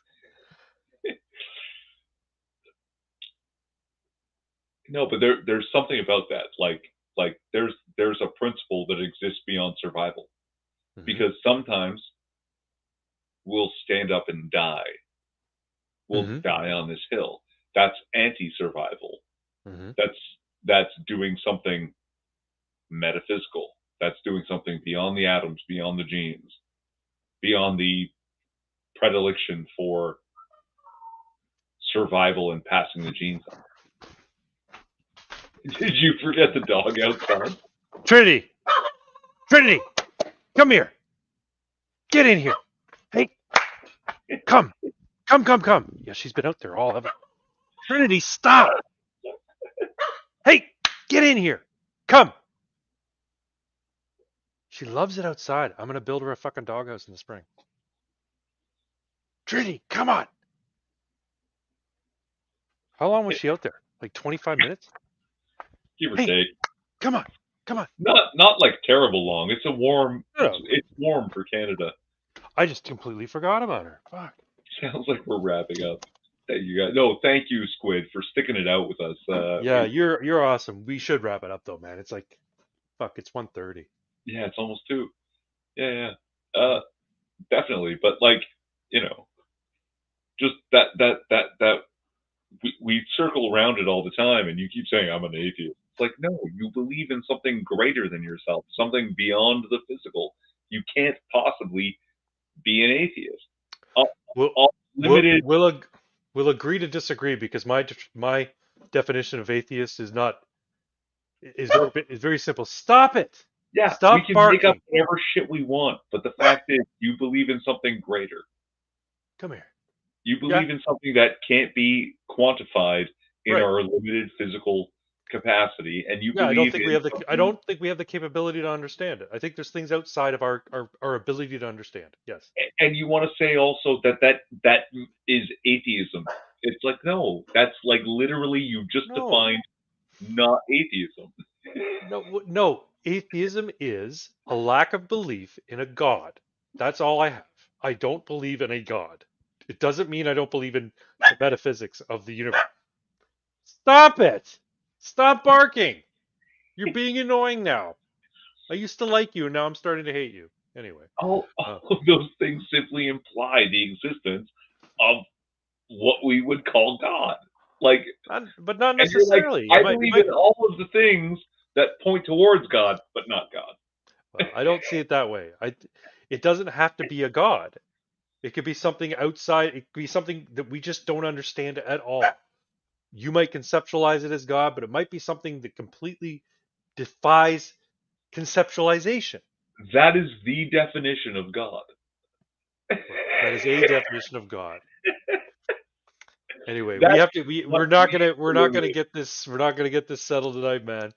But no, probably never. But that's what I mean. You got the law written inside you. Okay. Okay. Good night, everyone. Good night. Thanks for coming, Squid. Good to see you. Go to bed.